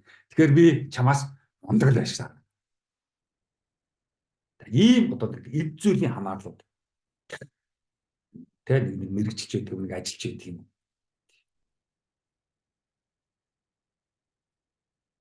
Янз бүрийн институцээс хамааралтай байх. Институц гэдэг нь юу? Янз бүрийн байгууллага. Төрийн бос одоо юу гэдгийг төрийн нам. Одоо монголчууд чинь маш улс төрийн намаас хамааралтай байдаг ш. Наана хэлдэггүй ш. Тэгсэн мэт цаана улс төрийн нам. Эсвэл нэг шашны байгууллага. Нэг лексэн зугаалсан. Нэлээд олон жил суусан нэг эмэгтэй байсан ш. Тэр гэсэн чинь би лексэн суудаг мөртлөө хүн янз бүрийн яриад хахад ааха энэ чинь 7 хоног болгон бүтэн сая өдөр ээжтэйгээ нэг лам дээр дандаа очдог. Бүр 7 бодолд байдаг нэг лам өвөөтэй. Өвгөн ламтай. Тэгээд тэн дээр очиж янз бүрийн юм шийдэлдэг. Тэгээд тийч одоо ямар юм. Лекцэн суу. Тэгээд маргааш лам дээр очив. Тэр одоо лекцээр асуудалд ороод тэр орсон асуудлаа 7 бодлын лам өвгөнөр очиж шийдвэрлэдэг маш юм мэдэхгүй тийм нь биш байл шүү дээ. За сошиал медиагаас бол тэргүү хүмүүс бол тэрхийг хамааралтай. Өглөө босонгуудаа сэрэнгуудаа утсан унтрахгүй байж чадах, асахгүй байж чадахгүй. За тэгэл заавал Facebook руу орно, заавал сошиал медиа руу орно, заавал Instagram харна одоо юу гэдгийг. Instagram бол тэргүү хүмүүсийн тэгэл том л одоо орж гардаг. Юу нэвшиг байл шүү дээ. Нотог юм уу? Instagram ноттай. Тийм. Миний нотог усны нэр бол Instagram. Хүн амттай гэдэг Instagram-аар найз майз болоод орох гэсэн чинь оруулахгүй ч гэж. Энэ хүмүүс шинхэн бид Instagram-ыг хайсан шүү дээ. Гай юм бил. Надад бол Facebook л бол яг Telegram руу би орж улс төрийн нарийн шир юм сонсдог. Яг бол нөгөө CNN юу гэдгийг Английн одоо юу ч гэх сан ч юм уу юу гэдэг янз бүрийн барууны нөгөө нэг мэдээллийг чинь зөвхөн сонсоод байж болохгүй шүү дээ. Тэгвэл бид нар нэг нөгөө юунд орчих байхгүй юу? Бөмбөлөг дотор орчих байхгүй юу? Бабл дотор орчих. Тэгэхээр баблаасаа гарахын тулд нөгөө талын мэдээнүүдийг бас гэсэн үг. Хятадын, Шинхua, Оросын Russia Today ч гэдэг юм. Тэгээд зүүн баруун талын хоёулангийн мэдээг сонсож байгаад тэгээд тэндээс нэг өөрийн ойлголтоо гаргаж ирэх. Тэрнээс бабл дотроосоо гарах хэрэгтэй. Сошиал медиа бол нэг том бабл байхгүй. Тэгээд тэр бабл дотор л хүмүүс яваад байгаа байхгүй. Тэгэхээр бид нар мэдэн шүү дээ YouTube руу ороод өөрийнхөө юу руу оронгууд л яг л надтай миний тэр сэдвтэй адилхан баах юм гараад ирдэг шүү дээ. Тийм. Би өөрөө хизээч хүсээгүй. Amazon ороод ном хайлаа баахан ном надад өгөөл. Ерөөдөө ингээд маш хэцүү. Нэг юм Amazon-д хайдсан байх юм бол тагаал тэр чин дахин татгадаал тэрнтэй холбоотой юм гараад ирээд. Google дээр бас нэг юм хайлаа. Хамгийн дээр тэгээ тэрнээс доошоо Google чинь бас намайг за энэ нэг хөр ийм хайж байгаа юм байд. Энд нь зориулаад адил тэгэл баах юм ороод ирдэг. Миний хүсээг баг. Тэр нь бол сошиал медиа интернет бол аймаар тэндээс ямар нэг байдлаар чөлөөлөгдөх хэрэгтэй. Тэр бол агуу юм яваад байгаа юм биш шүү. Сүүлийн үед одоо томчууд ярьж шít. Интернет гэдэг анх ямар их хэрэгтэй гэсэн хүмүүст мэдлэг боловсруулаа мэдээлэл солилцдог гэсэн. Одоо бол интернет аюултай болсон. Том гэмт хэргийн орчин болсон.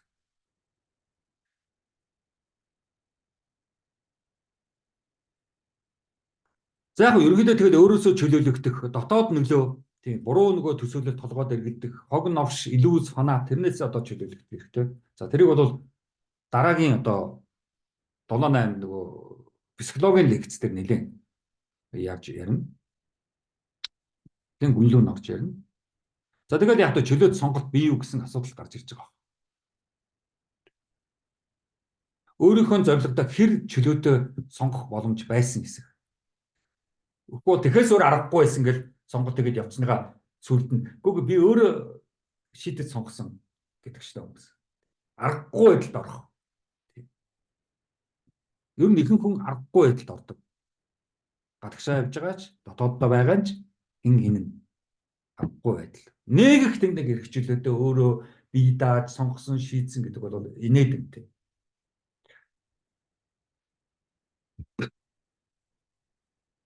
Гол нөгөө цаашаа урагшлахад эрхчлөө хэрэгтэй юу гэдгийг явж байгаа байхгүй. Ямар ч эрхчлөө хэрэггүй урсгалаар юм ашгүй бүдээд юм тэгэл нэг аз бас нэг таарад тий. Маш олон хүнд аз таардаг. Тэрийг бас өгөөдөж болохгүй. Зарим хүн хичнээн ч хичээгээд хичнээн ч юмнууд нь иж өрн байхад аз таарахгүй азгүйдэх үе бас байдаг. Тэр чинь хүний нийгэм гэдэг чинь урьдчилан хараад 100% тооцоолоод төлөвлөх ямар ч боломжгүй. Хэлээд байгаа шүү дээ. Тухайн хүний эрхчлөө бол азтай азгүйгээс бас шалтгаална. 100% өөрийгөө хянаж 100% гадаад нөхцөл байдлаа хянаж явах боломжгүй. Тэгэхээр психологийн асуудал руу ороод ирэхээр одоо энийг 100% боломжтой юу гэсэн асуудал ярьж эхэллээ. Одоо бол яг нийгмийн сэдв ярьж байгаа учраас.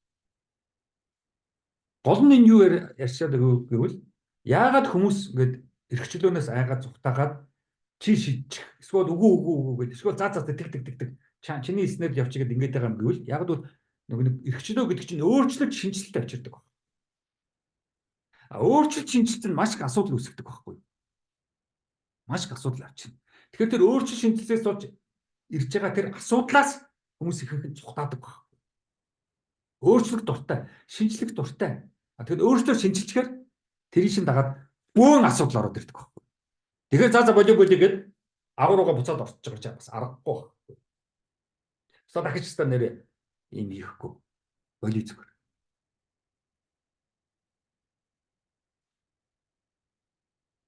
За тэгээд яг тэ юуны том асуудал байна. Одоо хэдэн жилийн өмнө нэмдээ би ч одоо 2000 хэдэн онд байна уу дээ.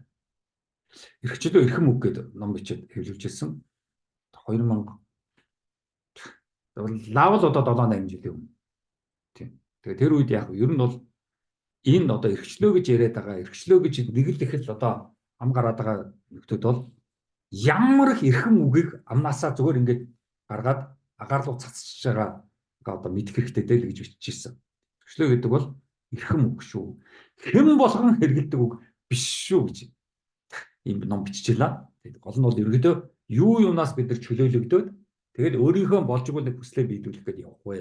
Тэгээд тэнд л бид нар эрхчлөө ярина шүү. Үгүй бол тэгэл наадах чинь том сэдв шүү. Улс орон ярих ёстой сэдв шүү. Улан манай төр дандаа л эрхчлөө ярьж явах хэрэгтэй байхгүй. Улсрын намууд дандаа л эрхчлөө ярьж явах хэрэгтэй байхгүй. Тийм учраас эрхчлөө гэдэг үгнээс бүгдээр айдаг байхгүй. Яг бол хүн бие даах гэдэг шүү дээ. Тэр эрхчлөө гэдэг үгнээс бүгд айдаг.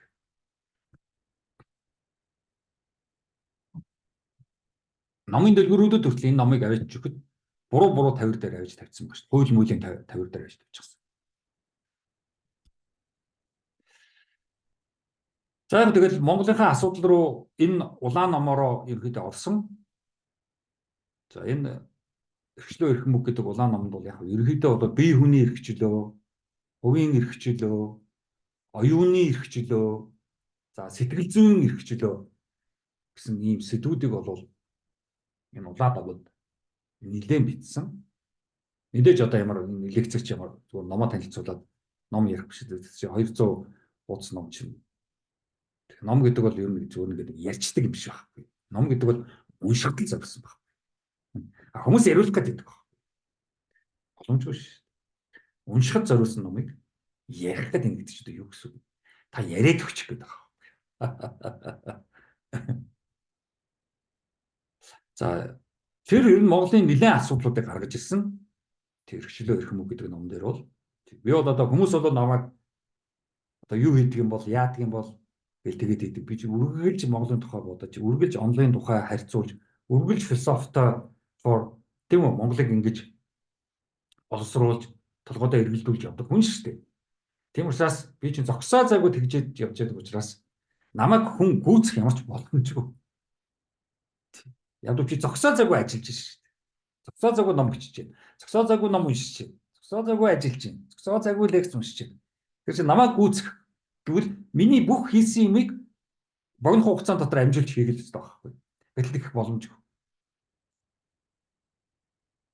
Тэрний орн надаас сонсоод суралцаад явцсан дэр байхгүй. Миний уншсан номнуудыг унших гэж, миний хийсэн бүх юмнуудыг хийх гэж тийм үү? Оролдож өөрийгөө асуудалд оруулж байгаа. Сонсоод миний номнуудыг уншаад явцсан дэр. Надтай адилхан эрхчлөө гэдэг ном бичих гээд суугаад хэрэггүй байхгүй. За энийг л монголчууд ч ойлгохгүй байна. Би нэг Мао Дэн Сяопин хоёрын жишээгээр аюух ярьдаг шүү дээ. Дэн Сяопин хэлдэг ус би энэ улс орны тийм хийх ажилдаа л төвлөрье. Мао бол номнуудыг уншсан. Тэгэхээр би Маогоос асуугаа явчих. Би Маогоос дутахгүй болох гэж тэр номнуудыг унших гэж яваад ирвэл арай л инээдэмтэй ичмээр тэр байхгүй. Тиймээс надтай өрсөлдөх гэдэг юм уу? Намайг төрүүлэх гээд надаас мундаг болох гэдэг явж хэрэггүй байхгүй. Шаардлага. Тэрний оронд асуугаад суралцаад ярилцаад явцсан хамаагүй үр дүнтэй байхгүй. Тэр нь чинь оюуны бас тэгээд тухайн хүний чадвараас л шалтгаалж байгаа. Тэгэхээр оюуны эрхчлөө аюул чухал байхгүй. Нэг юм тэгээд баригдаад байгаа ш. Сэтгэл зүйн эрхчлөө. Сэтгэл зүйн эрхчлөө гэдэг чинь урлах цагтаа уурлах, уйлах цагтаа уйлах. Тий? Сэтгэлийн хөдөлгөөнийг гаргах цагтаа гаргах. Нэг л их ингээд нэг л тийм үү? Нөгөө даруухан гэдэргээд тэнийг мэрэд ч даруухан хүчтэй юу гэсэн үг вэ? Юунд даруухан байх гэдэг? Юугаа дагах гэдэг? Яг өмнөх ярьсан дээр хэлж л байсан. Тэгээд буддаа нэг л их л модны дор суучгаад ингээд исэн юм биш шүү. Ярилцах цагтаа ярилцж ил байсан, мэтгэлцэх цагтаа мэтгэлцэж байсан, уурлах цагтаа уурлж ил байсан, загнах цагтаа загнаж ил байсан. Одоо нэг Ананда гэдэг сурагч нь байсан шүү. Анандагаа загнах цагтаа загнана шүү. Үгүй Ананда чи бас буруу ойлгоцсон байх гэдэг. Би ч гэсэн одоо хажууд бас нэг Анандатай. Тэр Анандадаа бас хэлж байгаа шүү. Үгүй Ананда чи тэрийг нэг тэгээд нэг игээд гэж гээл.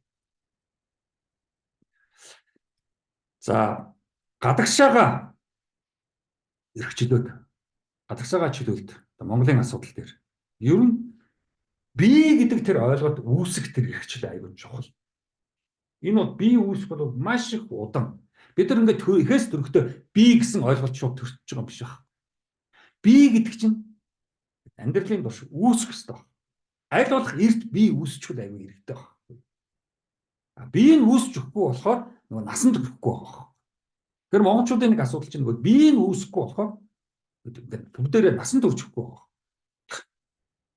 Тэгээ хамгийн дээдлийн албан тушаалаас авах бол профессор, лам, ээж аав, эмээ одоо юу гэдгийг дарах зэрэг одоо юу гэдгийг бүгд ингээд насан туршихгүй байгаа. Би хэлсэн шүү дээ 60 хүрээд ухаан орноо 61 хүрээд өгнө. Одоо 80 хүрээд ухаан орохгүй шүү дээ.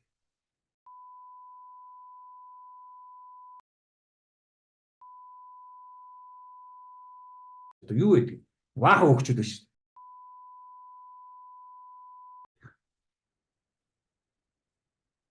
Юус насан турш өгдөг.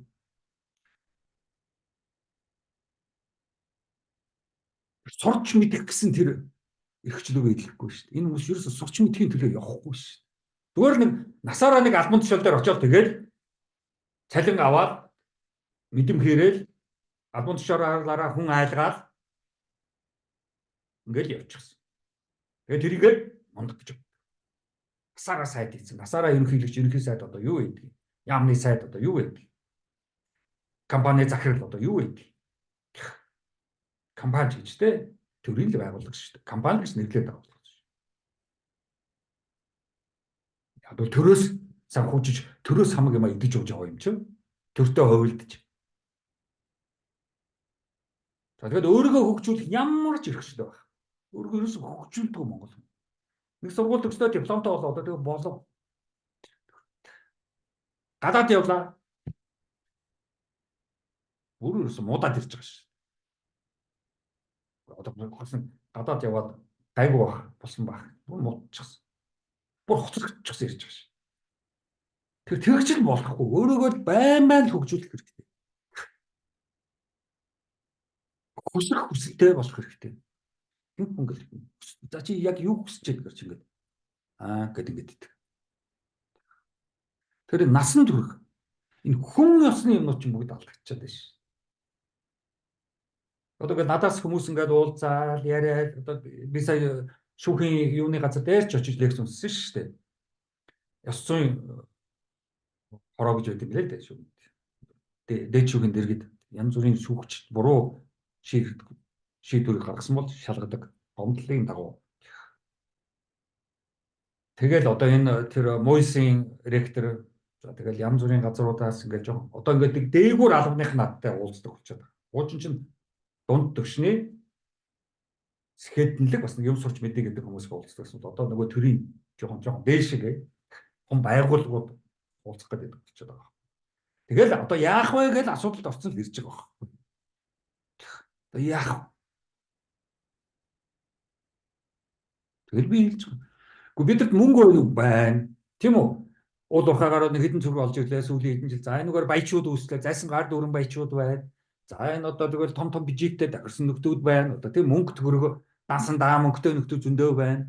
За одоо MIT, Harvard, Америк яваад дипломтой докторлоод ирсэн нөхдүүд зөндөө байна. За урагшаага төвд дарамсалаа яваад мундаг лам нар болоод хүрээд ирлээ.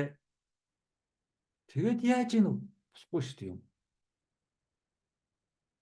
Асуудал юундаа байна уу гэж надаас сууж байгаа. Тэнгүүд би хэлж байгаа байхгүй. Гэхдээ бид нар чинь хүн ёсны л асуудалтай байна. Хүн ёс үүсэхгүй шүү дээ. Тэгэхээр хичнээн чалбан тушаар, хичнээн диплом, хичнээн дансандаа их мөнгөтэй байгаа, хичнээн одоо зайсан богд уулынгийн тэнд амнуудад том үнэтэй байшинтай болоод ямар ч хэрэггүй.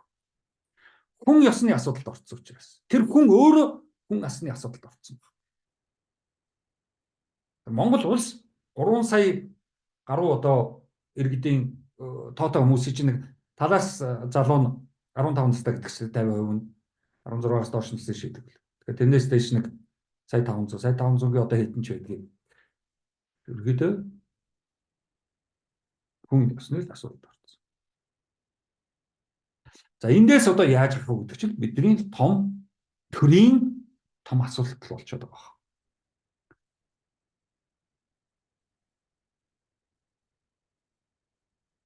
Тэгэл эцээс яах вэ? Тэгэл яг л нөгөө хүн ёсны асуудал явсаар байгаа. Чи яг үтсээс юу хүсэж байгаа юм? Ямар байна гэдэг жоохон асуулт байна шүү дээ. Чи үргэлж заа гэж яадаг бэлэн үү? Эсвэл чи үргэлж өгөө гэж байдаг зөрүүд үү? Тэгэл ингээл эндээс л одоо бидний том асуудал гардаг шүү дээ. За ингээд дараагийн ерөнхийдөө эрхчлөө гэдэг ийм хүндрэлтэй ийм баригдахгүй үйл хийж үйлдэж яваагаараа ярьж байгаагаараа өөрийгөө илэрхийлж байгаагаараа хүний эрхчлөө мэдэгддэг. Тэгээс энэ эрхчлөө гэдэг хүнд ингээд харуулчих юм гэсэн байхгүй. Тэгэхээр эрхчлөө энэ тэнд жишээнүүдээр л харах аюул боломжтой байдаг байхгүй. Жишээлбэл кино фильмүүд уран зохиолын дөрүүд дээр эрхчлөөг харж болдог байхгүй. Эний чи эрхчлөө гэж хэлээд байгаа.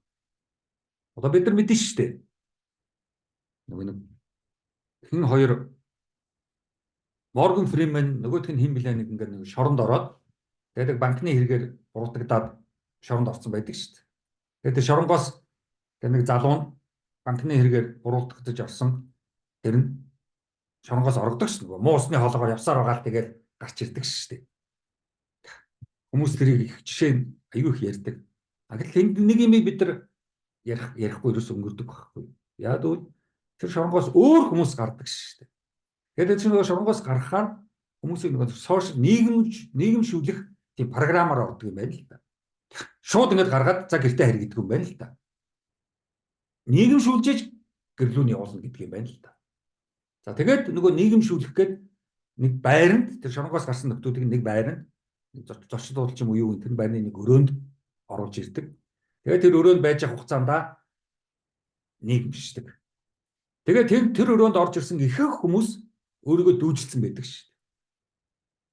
Тэр юу хэлээд байгаа? Шоронгоос гарсан эрхчлөөтэй болчлоо. Гэтэл эрхчлөөгөр одоо би тэгээ цаашгаа юу хийх вэ гэсэн чинь нийгэм рүү ороод ямар ч надад боломж байхгүй. Би буцаад шорондоо орсон дээр гэж байгаа. Тэр чинь эрхчлөө хэлж байгаа байхгүй. Хүн эрхчлөөтэй байж болно, шоронгоос гарч болно, агуугаасаа гарч болно. Цаашгаа явах тэр чадвар бий юу? Тэр л байхгүй. Тэгээд Морган Фриман чи бас өөрийгөө дүүжлэх гэдэг шүү дээ. Тэгэхээр тэр нийгэмд надад ямар ч ирээдүй байхгүй. Шоронгоос гаргаснаас шоронгоотойгоо буцаад орсон дээр тэнд би чинь атмаа, хоол унд зохицуулна, 8 хийн, тэндээ би жаргалтай байсан. Энэ нийгэм рүү орд би яах юугаа хийх юм? Надад эрхчлөө хэрэггүй. Шорондоо орё гэж байгаа шүү дээ. Эсвэл одоо өхий гэж байгаа шүү дээ. Тэгээд нөгөө нэг хингээд нөгөө банкны югаар гараад явчихсан нөхөр чинь шоронгийн даргын мөнгийг өөрийнхөө нас руу хийгээд ичгсэн байдаг шүү дээ. Тэгээд ягаад бол тэс нөгөө боловсролтой учраас. Тийм учраас цаашаа амьдрах эрхчлөөгөөрөө юу хийхэд тэр хүн чинь мэдчихэж шүү дээ. Тэгээд би одоо тийм арал дээр байгаа юу барьж байна. Одоо ирээдүйд би зочид дуудлага бариад тэрүүгээрээ мөнгө олноо. Чи хүрээд ирээ. Тэгэд хамтдаа сайхан ингээд эрхчлөөтэй сайхан амьдрий. Чи эрхчлөөг үнэрлээрээ. Эрхчлөө үнэртдгийн шүү. Эрхчлөөг мэдрээрээ. Эрхчлөө мэдрэгддэг юм шүү гэд. Эрхчлөөг яаж гэнэ тэр залуу Морган Фриман заадаг шүү дээ. Тэр эрхчлөөийг хичээл айгүй хэрэгтэй байгаа. Үнийг эрхчлөөтэй болгодог сургалт айгүй хэрэгтэй байгаа. Тийм эрхчлөөний сургалт аваагүй хүн чинь тэгэл эрхчлөөнд шууд татгалзаж байгаа байхгүй. Нэг бол үгүй, нэг бол буцаад агуургаа орё. Тэр яваад байгаа шүү. Тэр маш чухал фильм шүү. Манайхан зөвхөн тэр нэг зүхтаагаад муусны нөхөд амьдсаар байгаад гарч ирж байгаа, борооны усанд гарч ирж байгаа тэрийг нь аюух яриад идэх байхгүй. За энд би одоо нэг яагаад. Энэ нэг хэрэггүй зураг ороод ирчих. Энэ би нэг. За яг одоо бид нар Монголынхаа нийгэм рүү орё л да. Тэгэхээр энэ төөрсөөр төрөлдөг. Энэ улаан зураас одоо бид яаж байгаа хаагуур гаргачих вэ?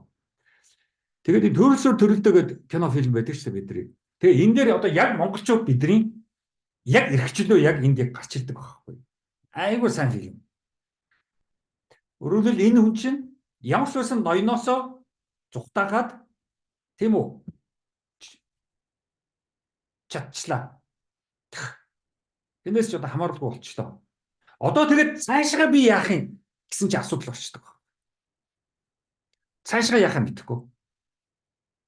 Тэгээ явж байгаад одоо энэ хойно Сэлэнгийн тэр нутагт чинь Алтан булаг за тэгэл наашаага энэ Сэлэнгийн нутагт чинь маш их одоо цагаан Орос, улаан Орос хоёр байлцсан шүү дээ. За манай энэ хүрээ болон энэ урд хэсгээр бол Гоминдан гээд хятад улаан Маогийн хятад за Манжи эндээс орж ирсэн Манжиг хааныг ясны дараа хятад Манжиг хөөсөн. Тэгэхээр Манж хятад хоёрын Сүсүжан гэж орж ирсэн. Манж хятад хоёрын дайн бол юугдээ хүрээ энэ хавар болсон. За хойгоор бол цагаан Орос улаан Орос хоёрын дайн бол их болсон. Тэгээ тэрүүгээр явж исэн тэнд байсан Хинтээ аймгийн одоо Хинтээ тэр үеийн аймагуд байгаагүй шүү. Тийм. Сүүлд үүссэн шүү нэг 20 хэдэн аймаг гэдэг байгаа чинь. Тийм. Энэ бол ерөөсөө тэгээд юу биш. Эдийн засаг хөдөө аж ахуйгаараа ингэж хуваахаас өөр аргагүй байсан. Тэр бол зөв. За тэгээд цаашаа энэ одоо Балт гэж хөр байгаа шүү дээ. Цаашаа яахаа мэдэхгүй хэцүү байдалд орж байгаа шүү дээ. Тэгээ яг нэг ардын хувьсгалын хүмүүс ч хэлээд байдаг шүү дээ. Балт уул нь бид нартай нийлэх ёстой хүн байсан гэдэг тэгээд байдаг. Бид нар зүхтагаад уул руу гарчихсан. Тэгээд яг зөв газар руугаа яг очих гэж явж байгаа. Улаан Орос, цагаан Орос хоёрын ялгааг мэдэхгүй. Учрыг нь олох гээд улс төр нийгэм чинь Монгол живш мэдэхгүй шүү дээ. Эсрэгээрээс гарч ирсэн чинь. Руу ертөнцийн талаар ямар ч ойлголт байна. Тэгээд явсаар байгаад ерөнхийдөө энэ улаан Орос гэдэг нь юу манай руугаа дээр юм байна. Энэ нь биднэрт хэрэгтэй байх шүү. Яг нөгөө ойлгоод одоо цаашаа ирээдүйн нэгдэж байгаа. Тэг төөрсөөр яваад тийм үү эрхчлөөтэй болчихсон. Гэхдээ яахаа мэдэхгүй яваад байна шүү дээ энэ юм чинь. Одоо цаашаа би тэгээ яах ёстой юм. Одоо ноёныхоо албад байхаа би болчихлоо. Тэр янз бүрийн албадсан юмд нь би одоо яах шаардлагагүй болчихлоо. Одоо би яах вэ гэдэг ингээд ойд ууланд нуугдаад байдаг. Цаашаага ирээдүйн харагдахгүй байгаа шүү дээ.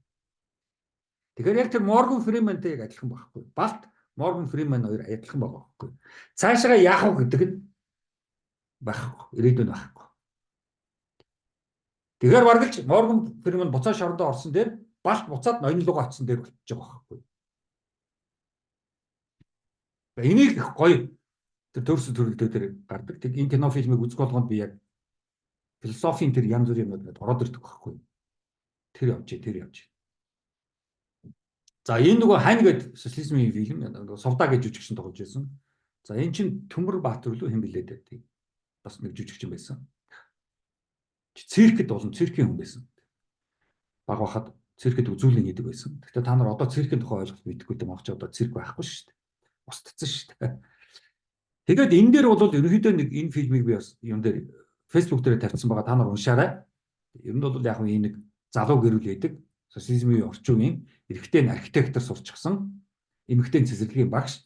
Гэтэ хүүхэд гаргаж болохгүй, яг зүрх муутай. Тэгэхээр эмчнэр чи хүүхэд гаргуул чи өөрөө өнгөрөн шүү. Тэгэхээр чи одоо сайн бодох хэрэгтэй гэдэг. Тэгэхээр энэ хоёр залуу гэрүүл за тэгвэл яах юм? Хоёулаа нэг нэгэндээ л байвал болоо. Заавал хүүхдгээд яах юм гэдэг нөхөрч гэсэн ойлгоод нэг дарамтлалгүй. Тэгээ байжсэн чи хөдөөнөөс гайтай юм шиг энэ эрэгтэйгийнх нь аав нь хүрээд ирдэг байхгүй. Дээр нь гайтай юм шиг тэр нь бас бүх гэж байгаа байхгүй. Тэгээ одоо хүүгээ чи одоо бүх барилцсангүй юу яриад архитектор юу гэдэг асуулаад байгаа. Одоо эхнэр чи яагаад хүүхэд гаргадаггүй юм? Ачаа үзмээр байна энэ төр гэж хэлж байгаа шүү дээ. Бол манай ихтер одоо би энэ хүүхэд гаргах чадвар гэж юу яриад байгаа. Тэгвэл хүүхэд гаргадаггүй эмэгтэй хүнийг ямар эмэгтэй юм гээд. За ингээ нөгөө хадам авч орж ирээд залуу гэрүүлийн гэрт дотор орж ирээд бужиг нь уулаад гэрүүл өсгөж байгаа байхгүй. Тэгээ нөгөө эмэгтэй ч бүр хэцүү байдалд ороо. За би үхсэн ч яадаг юм ерөнхийдөө хүүхд гаргая гэдэг. Хүл хүлээц гэдэг.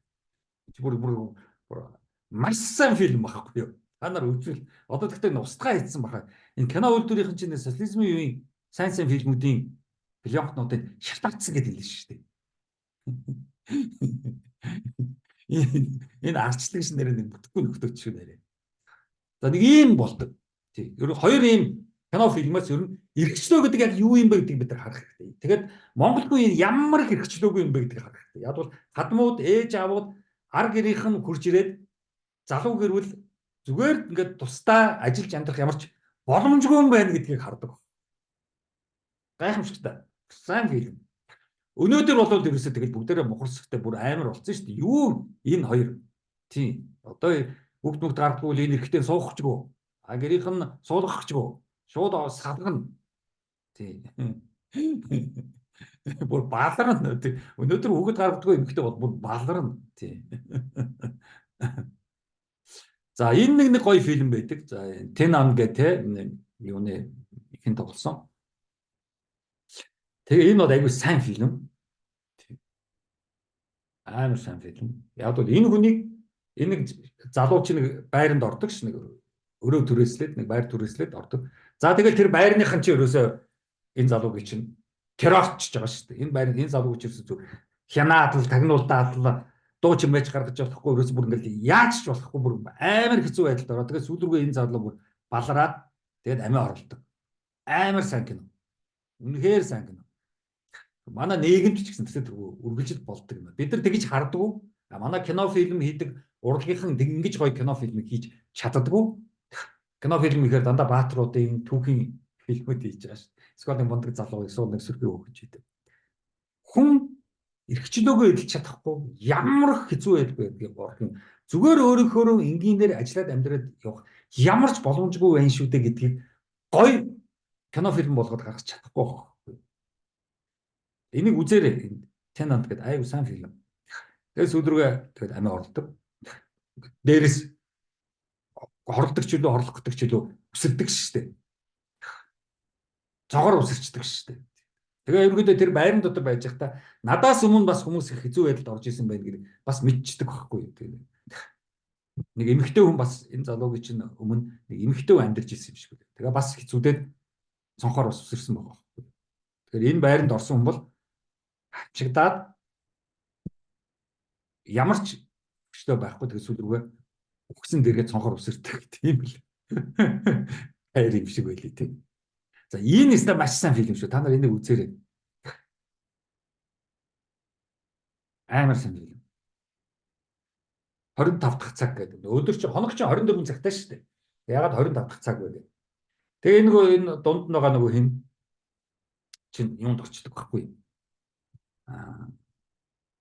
Хар тамины 8 хийж чад барьчихдаг. Тэгээд одоо шүгдээд тэгээд маргааш тэдэн цагт шоронд ирээрээ. Тэгэл одоо чи шоронд орноо. Чи цухтагаад нэмэргүй. Цагдаа нар чамгаараа тавьчихна. Тийм мундаг чи цухтагаад улмал чиний жид чин нэмэгдэнэ. Маргааш өглөө 9 цагт тэр шоронд ирээрээ. Тэгээд тэндээс хойш одоо тэдэн жилээр шоронд сууг гэдэг байхгүй. Тэгээд шоронд очив. Тэгэхгүй өмнөх оройн хоёр найзтайгаа хоёр найзтайгаа гуруулаа юм хувааж угаад тэгээд сүүлчийн орой өнгөрөөдөг байхгүй. Тэгээд энэ фильмийн нэг хэвээр энэгээр яг юу хэлэх гээд байгаа юм бол өөрөөр би маргааш өглөө 9 цагт очихгүйгээр зүхтаач болно шүү дээ. Гэдэг чинь байгаад байгаа байхгүй. Би яаж игээд зүхтаачих надад тэр эрхчлөө би юу байгаа. Тэгээ маш их төсөөлж явах. За би ингээд зүхтаалаа. Зүхтаагаад одоо зүс царайгаа өөрчлөөд нэг Америкийн өөр нэг газар очоод хотод юм уу нэг улсад очоод тэгээд цаашгаа амьдраад явж болно. Башиг өөр эмэгтэйдээ суугаад хүүхдүүдтэй болоод тийм үү шал өөр хүн болоод. Гэтэл тэр тэгж төсөөлөхөд гоё байна. Даанч миний одоо энэ арталт байгаа хайртай эмэгтэй. Миний аав гэр орныхон яах бол гингуутал манерт амар санагдаж байгаа байхгүй. Би яах вэ тэгэл сайхан жаргаад явчихдаг юм байгаа үз бултаа. Арттыг үлдсэн гэдэр чинь балган биш шүү дээ. Тэгэхээр би хизээч тэгж болохгүй. Хүн ёс авч шүү дээ. Шоронд нь орё. Хэрэг хийсэн үү хийсэн. Одоо яах вэ? Хойлоо шүтгчлээ. Тэгээ хоёр найзаасаа гуйдаг. Одоо би маргааш өглөө шоронд орно. Гэхдээ би ийм гоё одоо царай зүстэй шоронд орж болохгүй. Тэгвэл шорондынх нь намайг өстө будаа болгох. Айгүй бол тэгэл одоо намайг одоо гомодно. Тэгэхээр би аймаг мухад царайтай амтэн хүн хараад шижиг хурмаар амтэн орох хэрэгтэй. Та хоёр намайг одоо зод гэдэг байхгүй. Миний нүүрлүү цог. Хавтах, цуснууч гарах. Тэгсэн чинь нөгөө яаж болдгийг тэгж болохгүй шүү дээ гэдэг. Тунгууд нь манер яадаг вэ? Найсныхаа нүүрлэн зогчдөг баг. Тэг чи найс нь буцаад зохиод. Тэгээд нөгөө хоёр нь нүүрийн бүр ингээд битүү лаан ялга болтон зоддог баг. Цогтдог баг.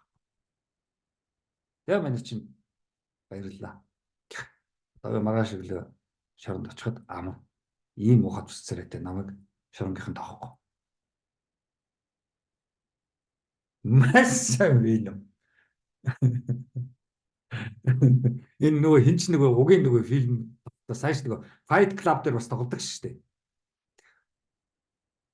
Нэр нь орж ирэхгүй юм билээ. За дараагийн фильм. За энэ бол түрүүнийх одоо найз нөхдийн хоорондын эрхчлөө, найз нөхдийн хэрхэн хүн ёс явдаг болов одоо шашин бас хүн шашинд ороод шашны тэр эрхчлөө гэдгийг бид нар бас ярих хэрэгтэй байхгүй. Шашин заавал хүнийг нэг балладаг газар мухарсгтэй болгодог газар байх албагүй байхгүй. Манайд гамдан л тэгээд байгаа байхгүй. Шашин буддын тэр гоё шашныг манай гамдангийнхан ч мухаа олгочод шүү дээ. Нөгөө арчлыг мухаа олгодог, эрхчлөөг мухаа олгодогтойгоо адилхан. Уул уурхайг мухаа олгодогтойгоо адилхан. Төрийг мухаа олгодогтойгоо адилхан. Улс төрийн намыг мухаа олгодогтойгоо адилхан. Боловсролыг бүр мухаа олгодогтойгоо адилхан. Тэгж болохгүй байхгүй. Энэ сансар гэж фильм. Самсара гэдэг чинь нэг л үг хэлээд байгаа байхгүй юу? Бид нар бол яг сансарагийн ааг нь хаяад сансар гэдэг байгаа байхгүй юу? Тэгэхээр энэ юу гэж хэлж байгааг бол ерөнхийдөө бол сансараа чинь нөгөө нэг хойд насандаа уулзнаа, сансарт уулзнаа гэсэн үг шүү дээ. Тийм сансараагаараа сансарт уулзнаа.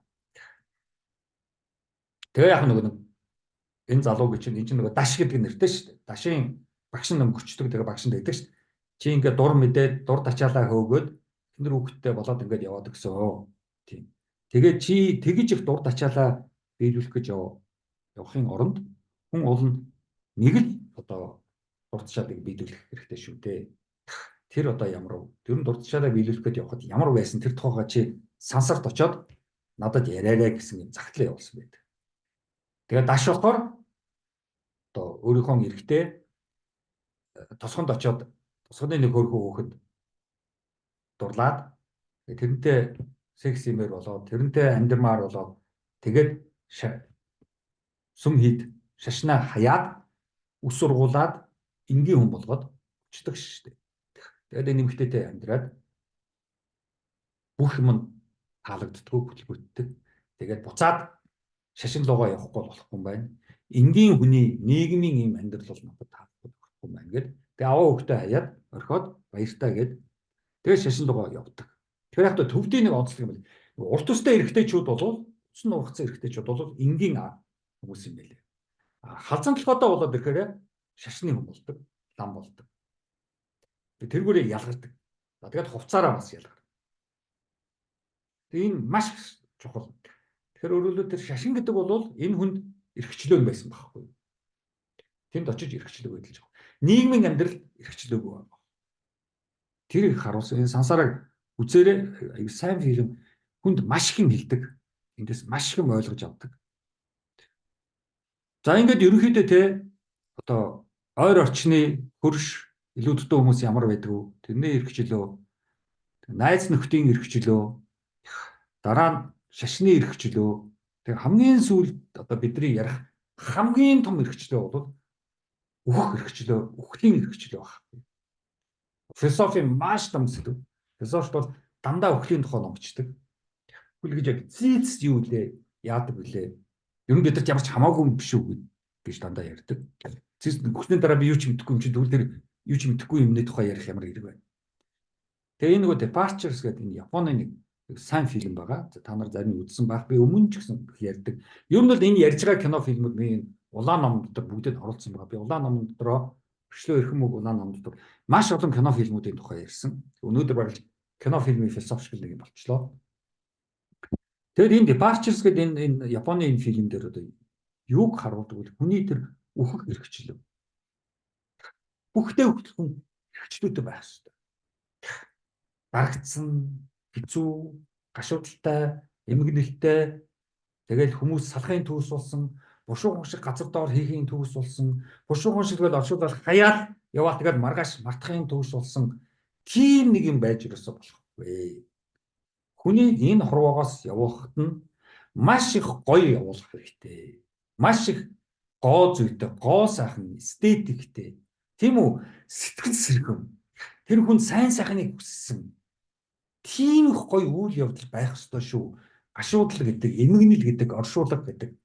Хүн үхэн гэдэг бол тэр хүн дараагийн ертөнц рүүгээ, дараагийн эрхчлөө рүүгээ явж байгаа.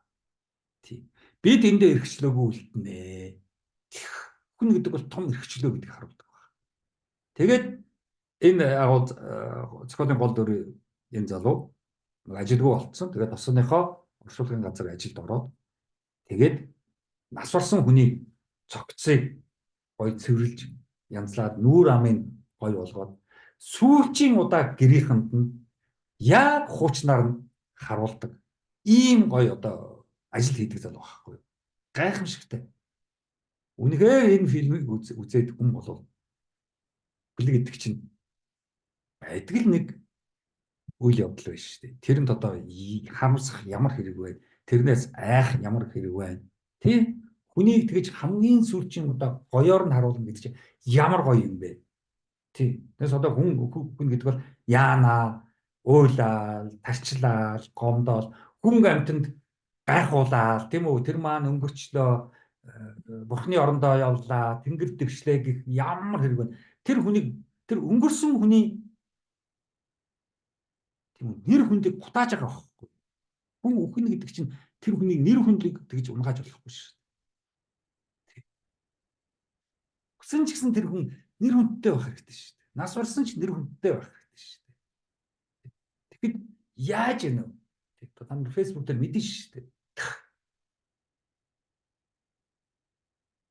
Хөгшинч, залууч, эрэгтэйч, эмэгтэйч, хүүхэдч, хөгшин хүнч хизээч үхэх боломжтой. Заавал хөгшин хүн үхээд залуу нь үлддэг гэсэн ойлголт байхгүй. Залуу ч үхчихнэ. Хөгшин үлдэнэ. Тэгж биднээс ямар ч хамааралгүй байхгүй. Ухаан хүнээс ямар ч хамааралгүй шүү дээ. Ухаан хүн тийм болсон, ийм тохиолдсон. За одоо тэрнтэй ухаалаг, ёс суртахуунтай, тийм үү, нэр хүндтэй, нэр төлдөө хаадах хэрэгтэй. Байдаг юм байна. За ийм одоо их гоё тийм Departure гэдэг кино фильмийг үзэхэд маш гоё байдаг. Үзснээр дараа айгүйх гоё тайвширдаг. Тийм. Ямар сайхан. Тэгэхээр Японуудын нэг юм нэг онцлог байдаг. Кино фильмийг маш гоё хийдэг. Тэр Курасавагаас гаралтай Япон фильм үзэхэд заавал нэг юм хүнд хилдэг, нэг юм үлдээдэг. тэргээр Япон фильм бас онцлог. Холливуудыг үзэхэд юу ч үлдээдгүй шүү дээ. Тэгвэл одоо Брэд Питт юм уу, одоо хэн байдгийн Жонни Депп ч юм уу худлаа хөөрөөд тэр нэг хэдэн хүүхнүүд нь худлаа өнгөрөөд тэгэл нэг хамгийн сүүлд тэгэл нэг орлоо ороод тэгэл дуусдаг шүү дээ. Тийм. Ямар ч утгагүй. Тэгэхээр Япон фильм тийм биш. Заавал хүнд нэг юм хэлдэг. Сайн. За ийм одоо өнөөдөр эрхчлөө гэсэн маш их одоо том хүндтэй үнцэнтэй сэдвийг одоо яриа. Тийм ч одоо амар хэш байла. Тэгээд анхаарал тавьсанд баярлалаа. Дараагийн дараагийнх чинь лекцаа хүртэл баяртай. Дараа уулзлаа баяртай.